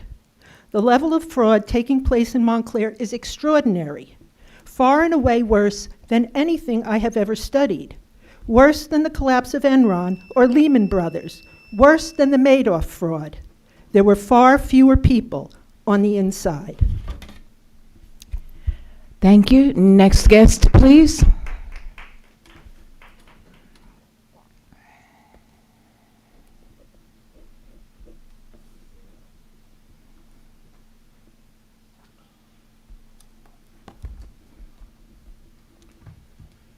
Good evening, Mayor Baskerville. Good evening. And council members. I'm Jeffrey Robert Grayson. At the last council meeting, process and procedure were buzzwords relating to Mayor Baskerville's nomination of Councilor Toller as the next deputy mayor. Process and procedure are a set of interrelated activities that transform input into output to produce a certain result. In 2016, Senate Majority Leader Mitch McConnell used process and procedure to delay and deny President Obama's nominee for Supreme Court Justice. In 2020, under an identical set of circumstances, McConnell expedited process and procedure to secure a different president's nominee.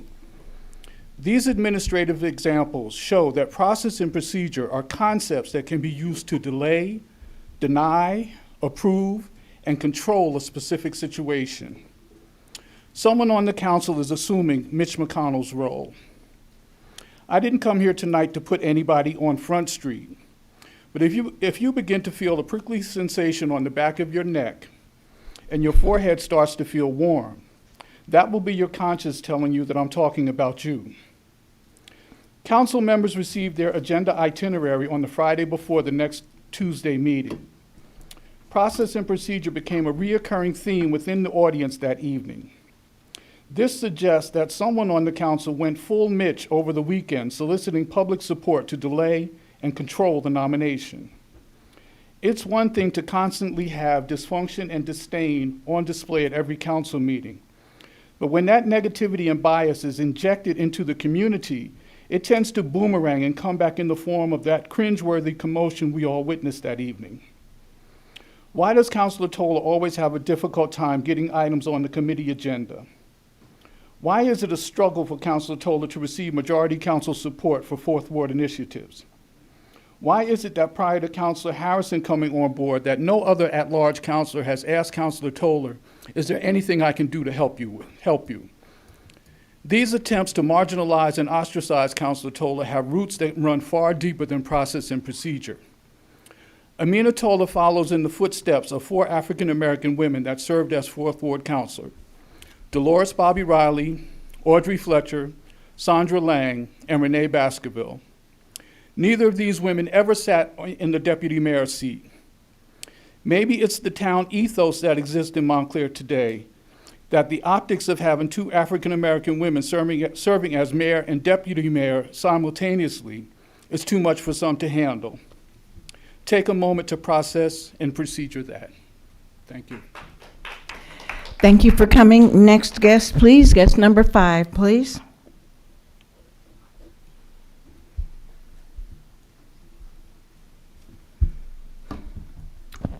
Hi, I'm Jessica Stolzberg. I live in Montclair. I'm sorry I wouldn't normally be back here so soon, but this meeting's a week later and we had the holidays, and I do know that some of you know I emailed you regarding the log truck, and I had more questions, and I'm waiting for answers, and there hasn't been a lot of time that's elapsed. But because I'm concerned that this very enormous purchase may be moving quickly, I felt like it was important to return. Regarding trees, I am aware there are times now where a sidewalk citation has been issued, and there's a town tree that caused the upheaval of that sidewalk, and the town is now graciously offering to remove the tree before the sidewalk is repaired.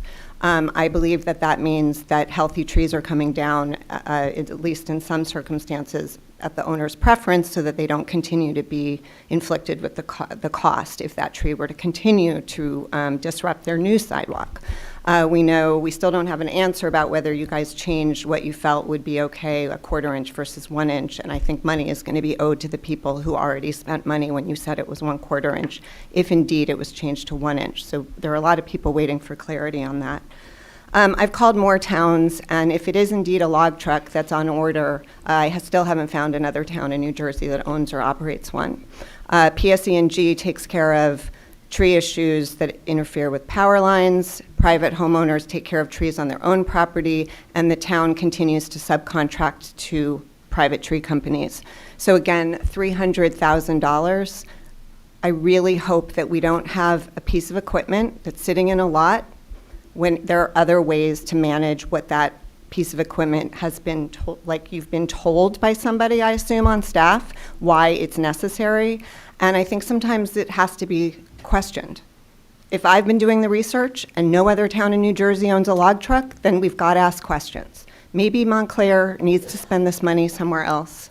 And I saw a really nice article, lots of photos of you and several of you at the sort of the reopening of Clary Anderson, that it's a special place for our community. There are a lot of members of the community who attend. My children skated there. And people came here before you and said that there are unsafe conditions at this place that's important to us. And you found $1 million, I believe, $1 million to make it better. So I wonder if you could find $1 million to improve our sidewalks for everybody in the town who walks and walks and walks across this town. $1 million would go far. You could take a photograph, you could have videos online every single time you paid to repair a sidewalk that one of the town trees disrupted, that you take responsibility. Councilor Williams, you mentioned once that you were able to get $9,000 from PSE&G, and you said that the contractor needs to take responsibility. When it's a town tree, the town is the contractor. We're asking you to please take responsibility, and please do not spend $300,000 on a log truck if we do not actually need one. Thank you very much. Thank you very much. Next guest, please. Good evening. Good evening. I'm Mariana Horta. Sorry, I have the computer here because I have some numbers. So it has become fashionable to be tough on children and talk about all that mismanagement at the schools. And I'm wondering why we have 113 police officers, because there are only 112 budgeted. So it seems we have an unbudgeted position in the police department.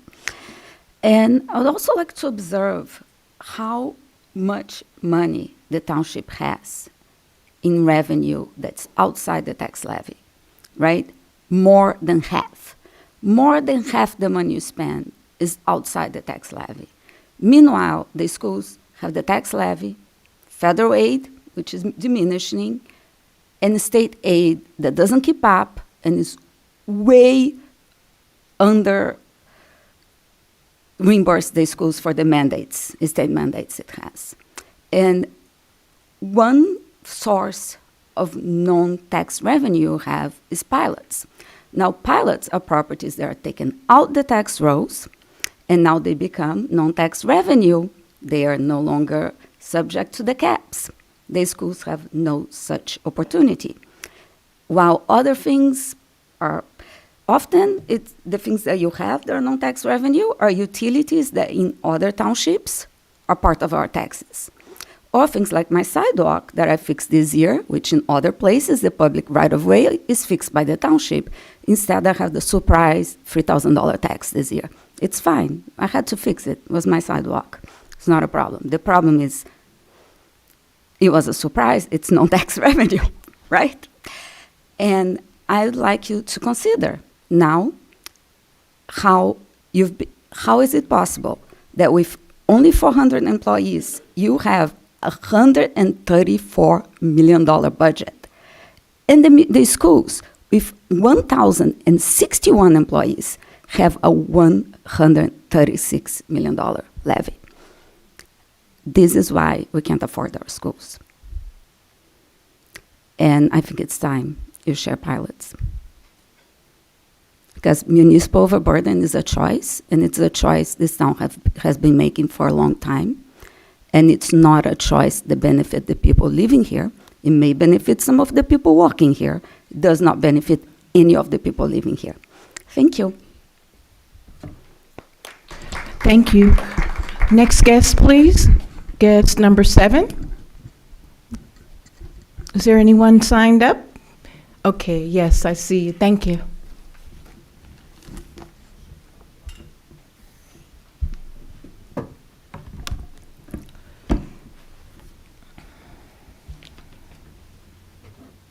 Good evening.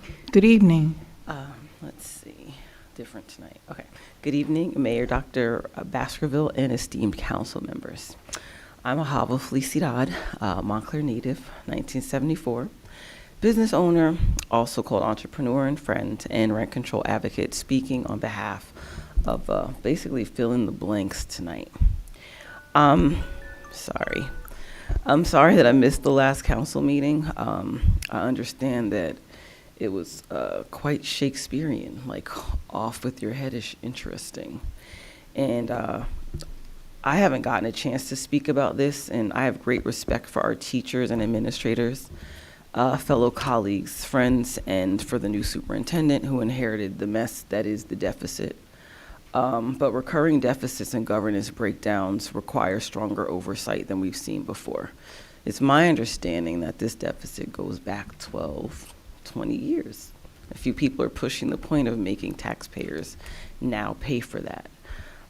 This is not just a result of 1 or 2 years of fiscal errors. Montclair has been under funding pressure for more than a decade. To be clear, it's just not entirely new. The district faced significant state aid cuts and made painful program and staffing reductions in 2009 to 2011. And there are minutes from the board, basically like somewhere around March of 2009 as well, about a loss of state funding over 2 years. Did that happen? Students protested state-driven cuts in 2010. Did that happen? For all these reasons, I vote no tonight, just to practice for a no on December 9, if the lawsuits were to not prevail. What I do agree with is a state monitor, N.J.S.A. 18A 7A-55, a tough step, but it's a legal and practical remedy that can restore accountability and protect our students and staff while we fix underlying problems. I am for our kids. I was told that I'd be attacked, like as if I'm going against their needs. I'm a mother who helped raise a Montclarian through the same system I graduated through. More Gen X in this town are likely to tell you to cut the clubs, the languages, and any new yearly uniforms at minimum. They say we didn't get it all in high school and that we did just fine. Some Gen X, they deal with it and learn to work with what you have of substance. We made things work and we reached for what we needed and wanted and are still working and building. So the latchkey have more to say than you see as we age. I have some what ifs that I'll be sharing outside of the council. I just wanted to make sure I made my opinion known about this situation so that we're all clear. Everybody have a good night. Thank you. Thank you very much. Next guest, please.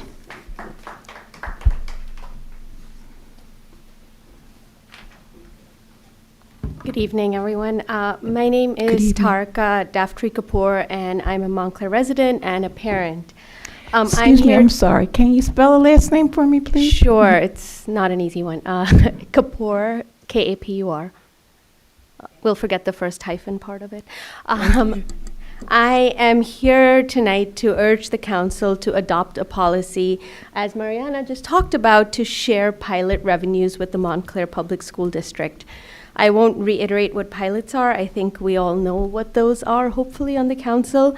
But right now, I assume everyone knows that we are facing a very significant financial stress in our school district because of healthcare increases, staffing reductions, facilities that need urgent repair. We cannot sustainably invest in our children if major development revenue bypasses the schools entirely, as is being done in Montclair with the massive developments that have come in, which the town has benefited from, not the schools, not the children. Other New Jersey municipalities share their pilots with their school districts because they recognize that schools are not optional amenities. They are core structures of our towns. They are our infrastructure.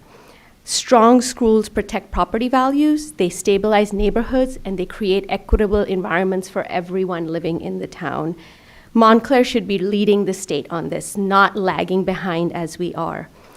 Tonight, I am asking the council to adopt a transparent policy that dedicates a reasonable and fair portion of pilot revenues to the Montclair Public Schools.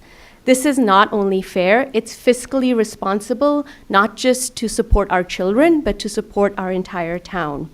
If a town benefits from development, the schools must benefit too, because a town is only as good as its schools. Otherwise, we are shifting the cost of growth onto our children and asking the district to do more and more with less and less every single year. We all want Montclair to thrive, but no town thrives without strong schools at its center. Please consider making pilot sharing a priority and work with our new fabulous superintendent and our Board of Education to establish a predictable and an equitable formula. Thank you for your time and all your service that you do to our town. Thank you very much. Next guest, please.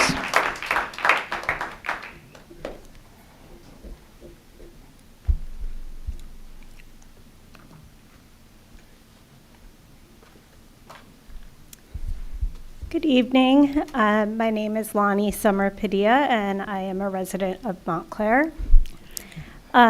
Today we learned that the vote planned for December 9th that would have raised taxes to provide increased funding for our schools and cover the previous deficit has been canceled. I'm not going to trouble you with my personal thoughts and feelings about this decision. However, I would like to talk to you about how this turn of events is something that this council cannot ignore.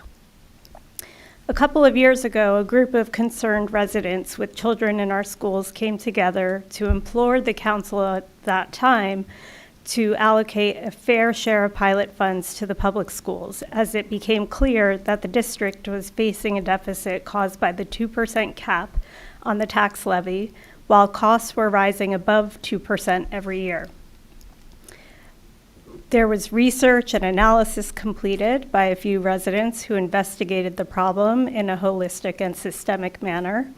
It became clear that while the township is faced with that same 2% cap, the reason that the township has not had to make the cuts that the district should have made in order to balance the budget was because the township receives funding outside of the tax levy that is unrestricted.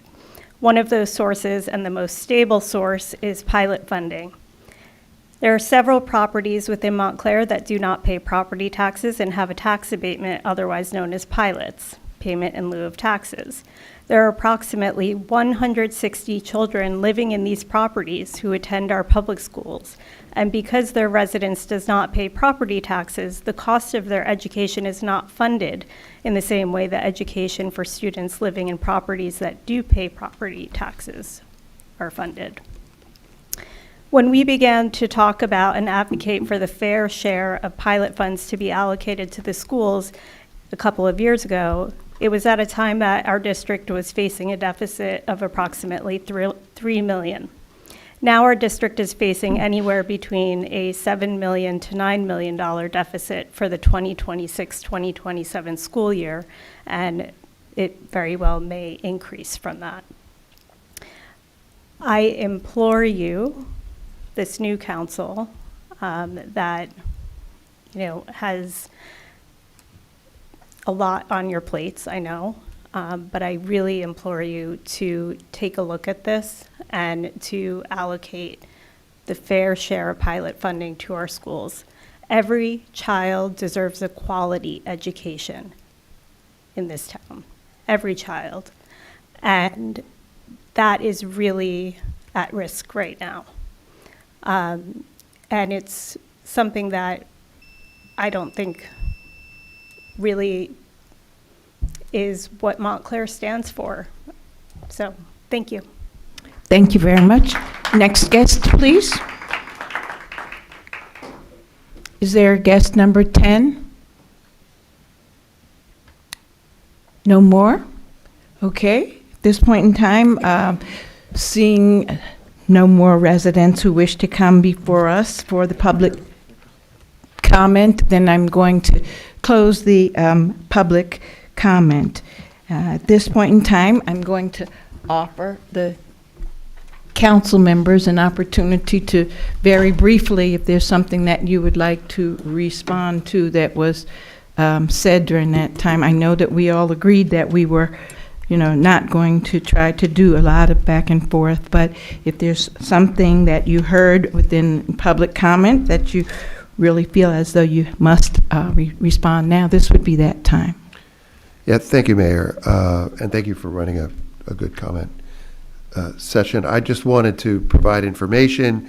I think the way we want to do it is wait till the end so we don't have a back and forth, as you know, and it's never to be disrespectful. It's just to keep it, to keep it clean. So, Ms. Stolzberg, I just wanted to respond to what you've been asking, especially because you've clearly done a lot of homework and you've called around. That's meaningful work, and I always think that when people do the work, it shouldn't be in vain. So on the truck, I don't know exactly the details, but it is not just a truck that has sides, but it is about the fact that it has an apparatus to pick up logs, which I believe other municipalities, if they don't have this piece of equipment, they may use other equipment to get logs up onto the truck. And I was, last week, I had a drink with somebody who's part of the crew who does this. All three of the three people who work on it were out on workman's comp at one time last year. So this is not only to save people's lives, but it's also just about being able to work with trees. Now, if that's not, the managers said that we will look into what it's about and even find out if there are what other towns do about it. But truly it's not just a truck. It's about being able to not have people picking up, logs with their backs in the same way that we're investing, and that is the right word, in tippers for the sanitation workers so that they're not injured on the job. And then in terms of the sidewalks, I agree completely with you. It is a public right-of-way, and eventually it would be fantastic if it was treated like a road. That is aspirational, but I think that a lot of us believe the same thing. We just have to work towards it. On the very particular thing that you have, and others have mentioned about the changing of the standard, that was in no way sinister. It is about the fact that the code enforcement is a separate branch. It has a quasi-independent status, that the manager and the rest of us don't have the ability to tell them easily what to do. So it was a negotiated process to get to an area where a more common sense standard applied.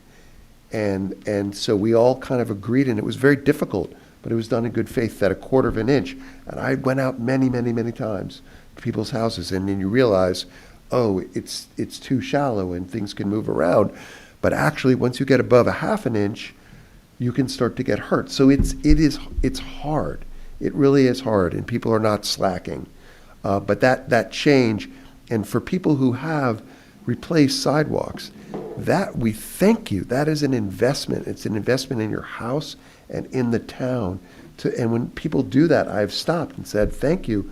It's a good thing, and these things do need to get replaced. So I would just thank you again for doing the work, picking up the phone, and trying to save us some money.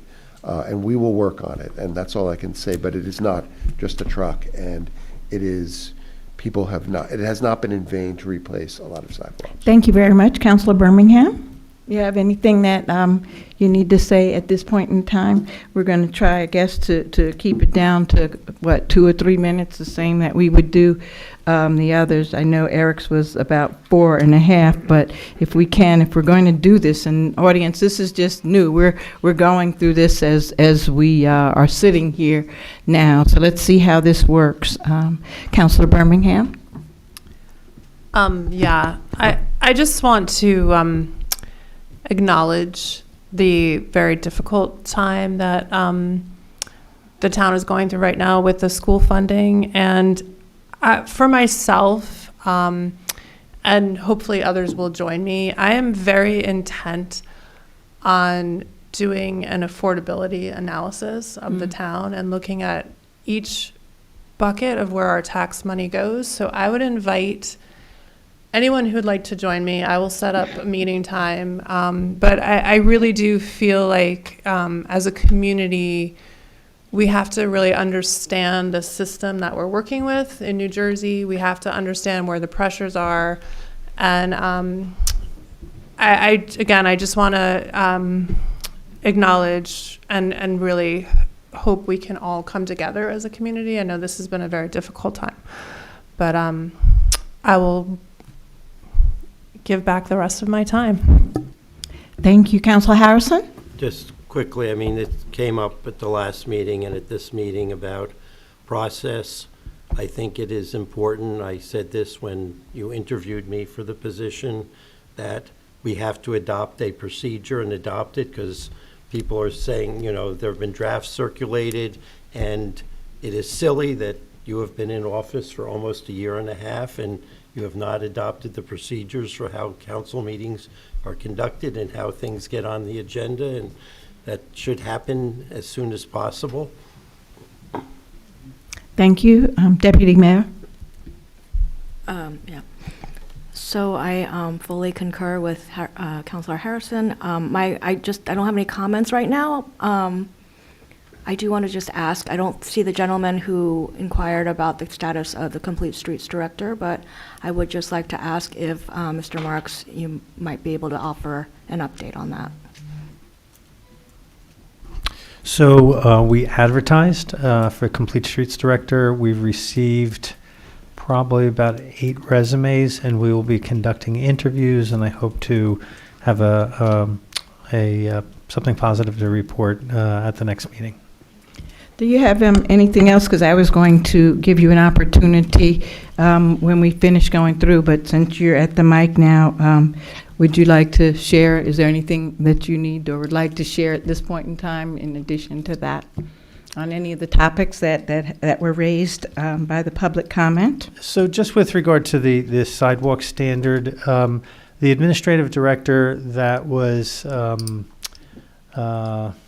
promulgated back in September was drafted by the township attorney in consultation with the township engineer. The town had been using, it was a federal standard for the Americans with Disabilities Act public right-of-way guidelines, which for new construction requires or says that for new construction, there shouldn't be more than a 1/4 inch of deviation between sidewalk slabs. That, after research by both the township attorney and the township engineer, the federal guidelines and the standards are for new construction. And I think it was a misapplication that the town was using that standard for existing sidewalks, especially There are sidewalks, bluestone sidewalks in historic districts, and much of Montclair is historic. The sidewalks have been around for a century or longer.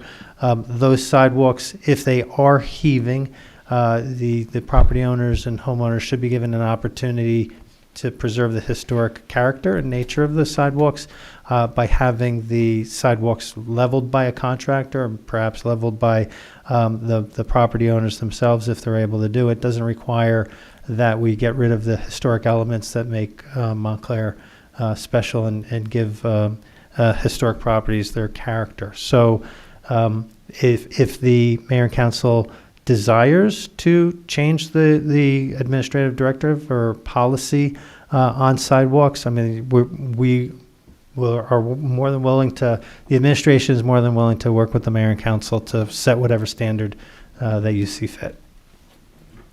Thank you very much. Councilor Williams? So the comment that I got $9,000 from PSE&G, I got a quote because PSE&G did some work and they damaged my sidewalks. And that was the quote. I had bluestone there, and they were responsible for repairing the sidewalk. And they came back and repaired it. But I have cement now where there was nice bluestone, which is quite unfortunate. But anyway, just wanted to mention that. And I, in the past, several years ago, before I got on the council, also got not a ticket or a summons for correcting my sidewalk, and I had to pay thousands of dollars. Totally separate incident, which I did. And the way I see it, and everybody doesn't have to agree with me, the way I see it is you're kind of somewhat in control of how your property looks, curb appeal. And while I do have bluestone in front of it, if the town gets involved, they're not going to use as luxurious material as bluestone. You're probably going to wind up getting cement. So just want to kind of get that into the thought process here is it's not going to be exactly what you want if the town does actually go in that direction, but in any event. Thank you. Councilor Toller, please. Sure. Thank you, Madam Mayor. Just want to say, I concur with Councilor Harrison, process and procedure for agenda process. This should have been done months ago, but we are working on it in the operations committee. We shared it with the attorney, both drafts, which is a combination. Well, the one document we did share is a combination of two drafts that we sent to the attorney for review. So we're very hopeful that we'll have something in place in the very near future. In regards to public comments, I just wanted to personally thank Ms. Avery, who, has always been emailing us information. Whether you want to process it or even know how to process it, I just want to thank her for her time because in my eyes, the amount of research that she does is very similar to another resident in here with pretty black glasses on from Brazil. And we thank her for her research as well. So I just wanted to thank those two ladies for the type of work and time that they put into researching facts and matters to share with us. So thank you, ladies. Mariana Horton. Deputy Manager Scannellberry. I have to say I concur with Councilor Harrison and Councilor Toller regarding process and procedures going forward. Thank you. Attorney? Okay. Madam Clerk? No comments, thank you. Okay.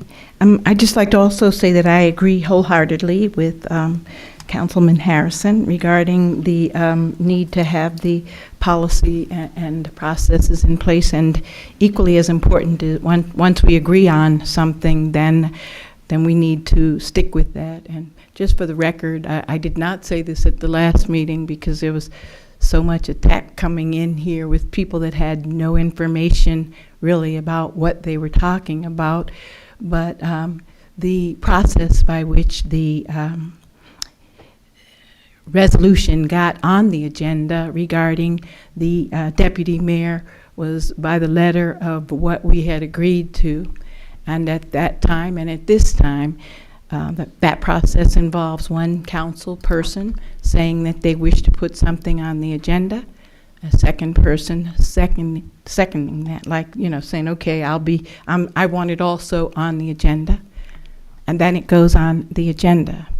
And so that's what happened. And I am very, very, very, very much in agreement that we must have process and policies and procedures. So we're going to move forward with that, and hopefully maybe by the next meeting we'll have something that we can vote on. And hopefully we can gain your trust for those of you who are not feeling as trusting of us to do leadership. I'd like to just say very quickly that it has not in any way impeded our ability to deal with the issues, and I think we're doing a lot of good work, and hopefully we'll continue to do that with a process that you all are able to see, and one that we won't deviate so much from. So thank you for your patience. I wanted to try not to, because we've already tried some different things, and we have to go back into executive session. So tonight we've tried, and I think it worked well, right? We all had a quick thing. That only took us 15 minutes out of time. And if I allow you to come, then I'm going to feel compelled to do that for the rest of the people. And so I'm going to move forward now to new business resolutions.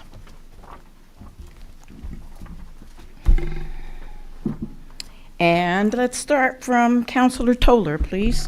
New business resolutions. I think they have the bills list as number 1, right? That's a different. No, not on the revised agenda. Oh, okay. I was going to say that's a different thing, too. Well, no.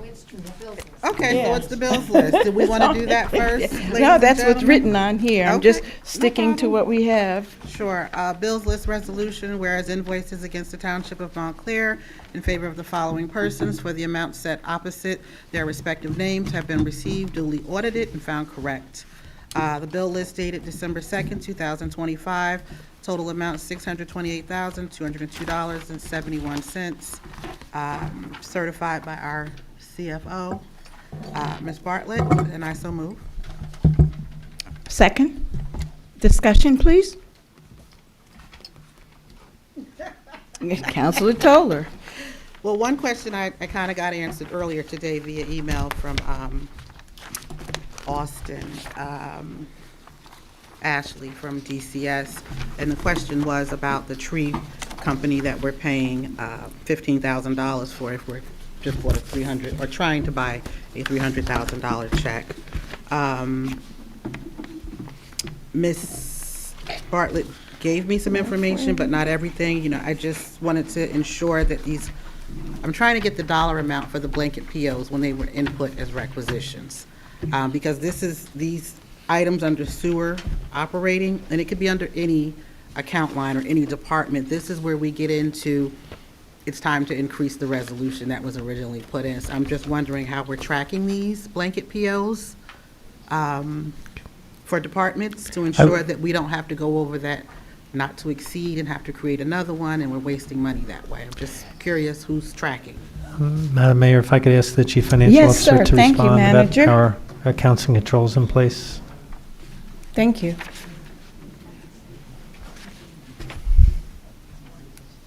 And I did see that the Chief Financial Officer did respond to your email earlier today with the Yeah, she gave me a breakdown documentation. of how much was spent, but I was just curious as what the original purchase order amount was. Was it 500,000? Was it 50,000? I can see the amount of payments that have been processed, but what was the amount of the original purchase orders? And you don't have to answer that question tonight because that would be a lot of information. My question is really who is monitoring these blanket POs to see when it gets down to $38.12 that it's time for the council to vote and create a new resolution, if you will, for more money. I'm just curious.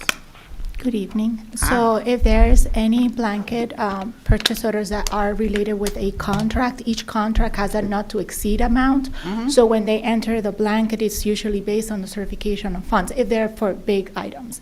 So that's being tracked. There is something that will say how much is available. So Right. if a department wants to go exceed that amount, they cannot. But if there's little blankets that they just want to have open so they don't have to hold maybe like ordering supplies and things like that, then you have like smaller ones that they can just use and they can request to increase that blanket and then I would approve it. Right, so my question is who monitors, is there a report that's created every month so that you or the manager can stay on top of when they get down to $38.12, or is that? The department head, Okay. whoever is doing the requisitions for that department. Okay, that's all I wanted to know. Thank you. Manager, do you have anything else? Anyone else? Yes, Councilor Harrison? I guess Neglia shows up three places, one in the regular budget for municipal engineering services, and then two in the capital budget, one for storm sewer infrastructure mapping service, and one again for municipal engineering services. I'm trying to understand how their work is divided up and billed.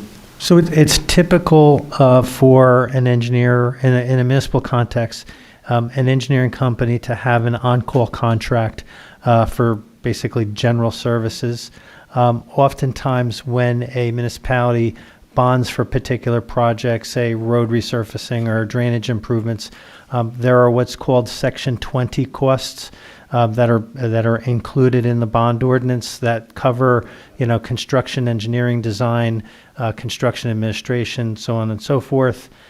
So those are the soft costs that cover the engineering. So what you're seeing for the stormwater is a discrete contract that was let with Neglia Engineering to, and this is actually a New Jersey Department of Environmental Protection requirement that one I actually understand. It's Okay.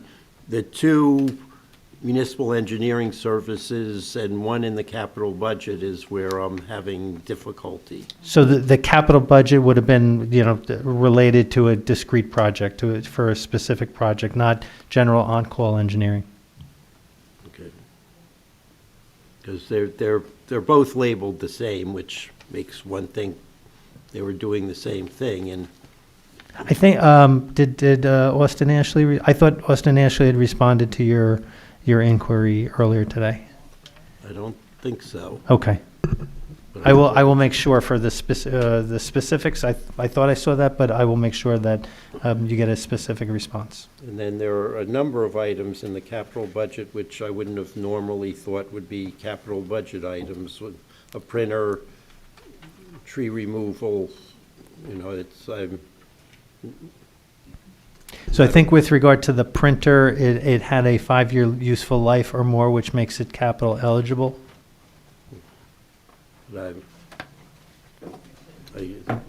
This is a bigger topic, but the logic of, I understand if it has a 5-year life, you can put in but for a printer less than $1,000 for us to be paying interest on rather than just going out and purchasing it's a bigger topic I have in terms of things. Yes, they're capital. They technically can be done capital, but is that the most cost-efficient way to do it? So also just now I'm not speaking to this specific instance, but just because it's a capital item doesn't necessarily mean that the township is bonded for it. So the Maja Rao, the former chief financial officer, was, I don't want to say squirreling away money, but depositing monies, regular operating monies into capital reserves to cover these costs. So we wouldn't have to go out and borrow from a bank or go out to the market to borrow and pay interest, but sweeping monies into a capital reserve to cover, capital expenditures, if that makes sense. Yes, but this is a bigger budget issue in terms of how we can reduce our costs, because next year's budget is going to be a difficult budget. And if we listen to the public of diverting some pilot money to the school district, it is going to be an even more difficult municipal budget. And We just went through the public hearings for the departmental budget request for 2026, so that is top of mind for myself and the Finance Committee. Questions? I'm sorry, were you done, Mr. Harrison? I'll let you finish. I just had a question for Mr. Marks. I'm done on On the that bill one, go list. finish, go for it. I'll wait. And Susan may,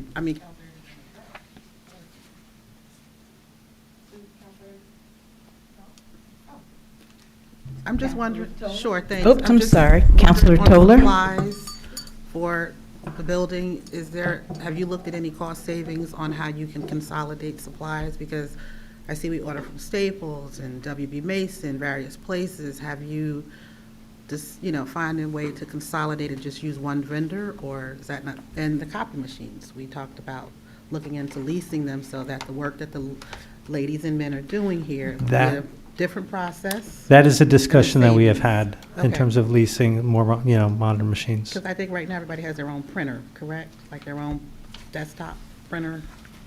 Or are they Not that mapped I'm, to one big one? I certainly don't. Okay. I think nobody, yeah, most of the offices that I'm aware of don't have their own printers. Oh, okay. There's maybe one printer per department or one printer per office, so you have, Yeah. 5 or more people sharing a printer. Okay, I just wanted generally to check on the Xerox leasing or whatever company you decide, just the cost savings would be there. So, that's all. Anyone else on the bills list? No? Madam Clerk, please. Deputy Mayor Anderson, Yes. Counselor Birmingham, Yes. Counselor D'Amato, Yes. Counselor Harrison, Yes. Counselor Toller, Yes. Counselor Williams, Yes. Mayor Baskerville. Yes, thank you. Counselor Williams, please, would you do new business resolution number 2? Okay, hold on. Authorizing execution of certificate of completion? Oh, you stole my thunder. I'll give you another one. Okay. Resolution authorizing execution of certificate of completion for Valley Bloom Redevelopment Project. So, So Madam Mayor, moved. I'm sorry. Yes, Manager. So Councilor Harrison had some questions about this, and in order to answer all the questions to the councilor's satisfaction, Janice Talley had agreed to postpone this resolution to the next meeting, or table it to the next meeting, if that's okay. Okay, that'll be fine. So we're going to table the resolution authorizing execution of certificate of completion for Valley and Bloom Redevelopment Project until December the, the 16th. Okay, thank you. Counselor Williams, number 3, please. Why not? Resolution authorizing the award of fair and open contract for hardware maintenance, repair, and operations, MRO supplies. So moved. Second. Discussion on that? No, good to go. Madam Clerk, please. Deputy Mayor Anderson, Yes. Counselor Birmingham, Yes. Yes. Counselor D'Amato, Yes. Counselor Harrison, Yes. Counselor Toller, Yes. Counselor Williams, Yes. Mayor Baskerville. Yes. Thank you, Deputy Mayor. Will you please do agenda item number 4, please? Item 4, resolution authorizing the tax collector to process any tax refund of less than $10 and authorizing the tax collector to cancel any property tax refund, delinquency, or other charges and fees imposed by the municipality of less than $10 without further action on the part of the governing body. So moved. Second. Discussion on that, please? Counselor Harrison? I know this tracks the language in the statute. I'm a little puzzled why we need to do this. That would have thought this was in effect, but I'm not sure why we want the tax collector to cancel refunds even if they're of a very small amount. That's what this says, and I would think even if I'm going to not say 30 cents, which might make sense, but if for whatever reason a taxpayer is owed $9 by the town, why should the tax collector be able to cancel that? It literally is what the statute says. Yeah, I mean, everybody likes to get a check for $9.74, right? It's exciting. Should we table this? Or we can just take the tax refund part out of.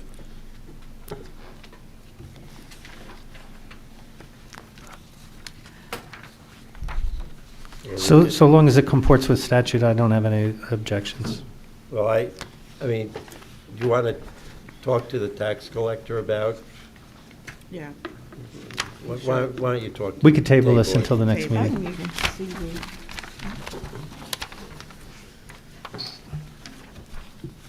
Okay, so we're going to table that. Counselor Harrison, would you please do the next item? This is New business resolution number 6. okay. 5. Number 5, I'm sorry, number 5.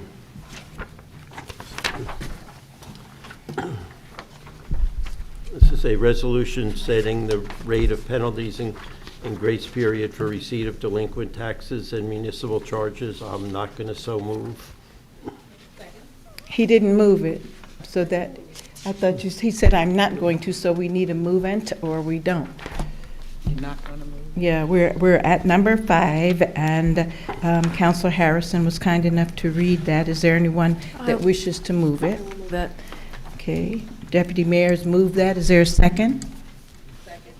Second by Counselor Toller. Maybe have discussion, please. Counselor Harrison? Yeah, my concern, I mean, the statute authorizes us to set a maximum percentage for taxes that are overdue, which is 8% for amounts under $1,500 and 18% for amounts over $1,500. And just given the issues people in town are having, and depending upon what happens with the schools someday in the future now, it's 18% is a very large percentage for people to be charged for being overdue on their taxes. And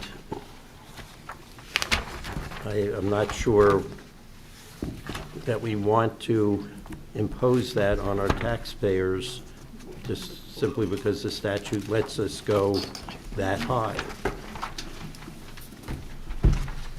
Deputy Mayor? I hear that concern, and I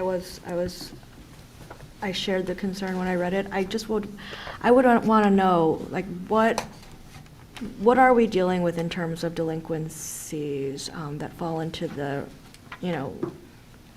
the category of, in excess of 10,000? Do we know, or can we get that information? Maybe I could have the tax collector actually report to I'll ask the tax collector if she's available to report to the mayor and council at the next meeting.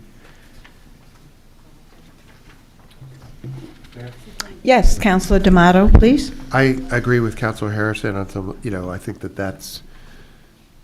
we're not a credit card company, so 18% sounds like a credit card rate. You don't want to have it so low that people are offloading their credit card debts onto us, but it seems like a lot. I'd like to know what the IRS charges. I mean, I guess they just put you in jail, but it seems, I agree with you, it seems like, I think 10% sounds like a nice round number, something like that, so people can remember it. Can we table? I would suggest tabling it. So there was a movement and a second, so, huh? I move to table it. A second? Okay. Do we have to move, because there was a movement on the attorney? There's a movement on the, this resolution, and there was a second. Now we want to table it, so can we just table that? Because I don't think we could just have another, movement. No, there could be a motion. So we don't have to do anything with the movement and, do the roll call. Correct. Yeah, that's what I thought. So, Madam Clerk? This is a motion to table item 5 to December 16. Deputy Mayor Anderson? Yes. Counselor Birmingham? Yes. Counselor D'Amato? Yes. Counselor Harrison? Yes. Counselor Toller? Yes. Counselor Williams? Yes. Mayor Baskerville? Yes, but that still wasn't quite correct. But anyway, okay, moving on to the next resolution, please.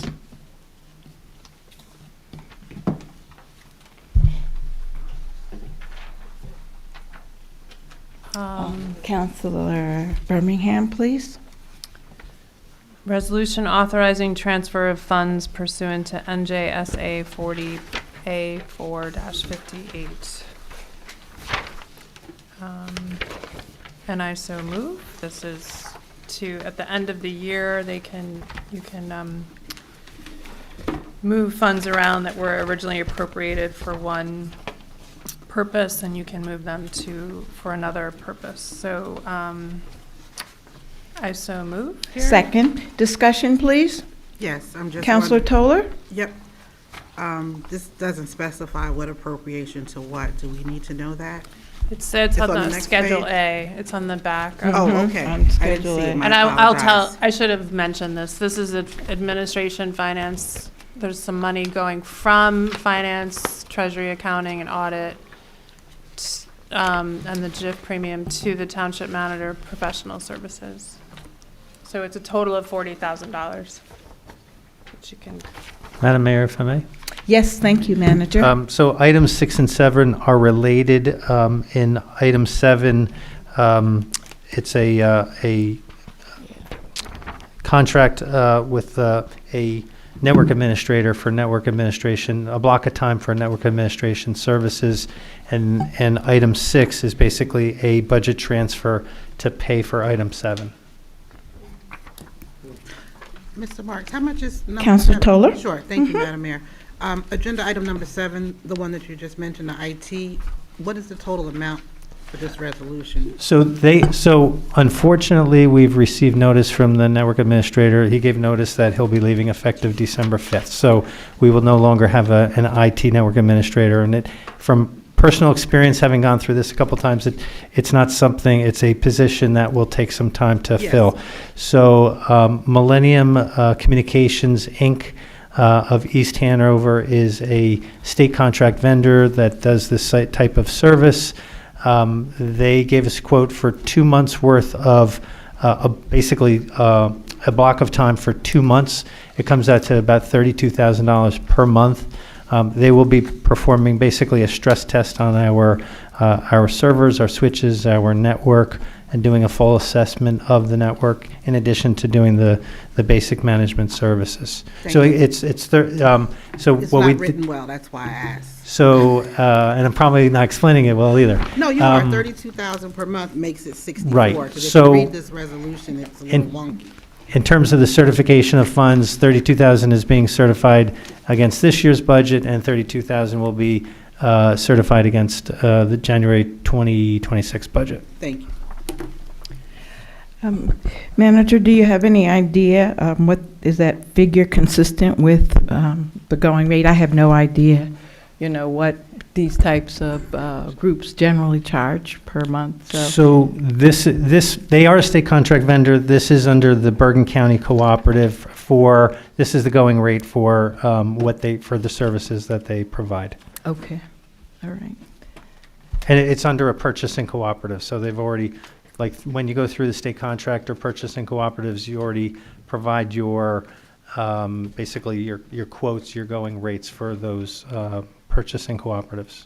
Okay, and do you have any previous experience with them to have any formed idea, in terms of their work or what we can expect? I do. They are cost effective. They are an excellent company. They are very responsive and accommodating. Great. I've used them in the past. They've done extensive work in Bergen County, Jersey City, City of Newark, Town of Kearney, et cetera. So, and many contracts across the state of New Jersey. No, I appreciate that, and I asked the question, probably for the audience and other people that don't know, because I think it's important that we try to share as much as might be helpful to people when they're seeing, new figures come up. So thank you very much. So the state of New Jersey, for everything from automobiles to toilet paper from paper clips to IT services, solicits, They issue RFPs and requests for proposals, requests for proposal, and requests for qualifications. And they basically, the state of New Jersey vets vendors for purchasing, cooperatives. So we don't have, so there's 565 municipalities in the state of New Jersey. Every municipality doesn't have to craft their own, specifications and go through. The vetting has already taken place by the state of New Jersey. Good. Thank you so much. Okay, so that brings us to the end of our new business. No, We have to vote, I think. Hmm? We still have to vote on those. Oh, I'm so sorry. Well, there's two we have to vote on then, right? Okay, thank you. So, Madam Clerk, we're going to start with resolution number 6, please. Authorizing the transfer of funds pursuant to N.J.S.A. 40A:4-58. Mayor, are you voting to transfer 40,000 or 65,000? Counselor Birmingham said 40,000. I have a document that says 65. Oh, okay. Oh, did I mess up? 65? It's 65. Yeah. Okay? Yeah. All right. Sorry. Thank Deputy you. Mayor Anderson? Yes. Counselor Birmingham? Yes. Counselor D'Amato? Yes. Counselor Harrison? Yes. Counselor Toller? Yes. Counselor Williams? Yes. Mayor Baskerville? Yes, thank you. And did we move number 7, or we did not? Because, okay, so I so move resolution number 7. Second. Madam Clerk, please. Deputy Mayor Anderson? Yes. Counselor Birmingham? Yes. Counselor D'Amato? Yes. Counselor Harrison? Yes. Counselor Toller? Yes. Counselor Williams? Yes. Mayor Baskerville? Yes, thank you. And at this point in time, I'd like to thank everyone who joined us here. I'd like to make a motion that the council go into the executive session. Second. The purpose of the executive session is, attorney, please help me. We had 4 items that we were going to discuss during this executive session. Yeah, I need to just let them know what we're going to talk about during the executive session. Matters for executive session are as to potential contracts that may be entered into by the township, including a senior center use agreement, a mesh contract, a contract with the solar consulting service being associates, and a potential community gardens resolution agreement, as well as matters for attorney-client privilege. Yes, thank you so very much. So I make a motion. Did we vote? No? Somebody second it? Motion to go in executive? All in favor? Aye. Any opposed? Abstentions? Okay, thank you very much, everyone, for coming and participating.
Thank you. I'd like to make a motion, please, that we exit the executive session and return to the regular session. All in favor? Aye. Any opposed? Abstentions? Councilor Williams? Good night, everyone. Motion to adjourn? Oh, wait, can we just say, you were talking, the Winter Wonderland is this Saturday. Saturday at Edgemont Park. Yeah. Sponsored by Montclair Township Park and Yes. Recs Department. It's from 1 to 4 1 to 4. p.m. at Edgemont. And then on Sunday, we're having the South End tree lighting Yes. at 5 p.m. So come on down on Sunday. We have games and a bouncy house and a band and food trucks, and we're just going to live it up in the South End. And then on December 13th, we're going to have the Church Street tree lighting service, sponsored by Downtown Montclair and the Montclair Center. Okay. I don't know what time that will be. But Yes. Yes. tomorrow, Yes. no, Thursday is the Upper Montclair tree Yes. lighting. The what? Yes, Postponed Upper from Montclair today. tree lighting We go at St. first. James. Yes, Yeah, yes. in front of St. yes. James, yeah. And also, the final o'clock. thing is that we're taking volunteers from the council to stand and ring the bell over at the Wellmont corridor for the Salvation Army. The funds will be going to help our unhoused and people in the community, so everyone, I'm waiting to get the volunteers. They gave us a lot of different dates we can choose from. Oh, that's exciting. So if we have any sopranos, altos, seconds, and everybody, that'll be I fun. can do sign language for Yeah, everyone. so think about it, and then, we'll sing. see how we end up. Anyway, motion to adjourn? Second. All in favor? Any opposed? All right, and happy holidays.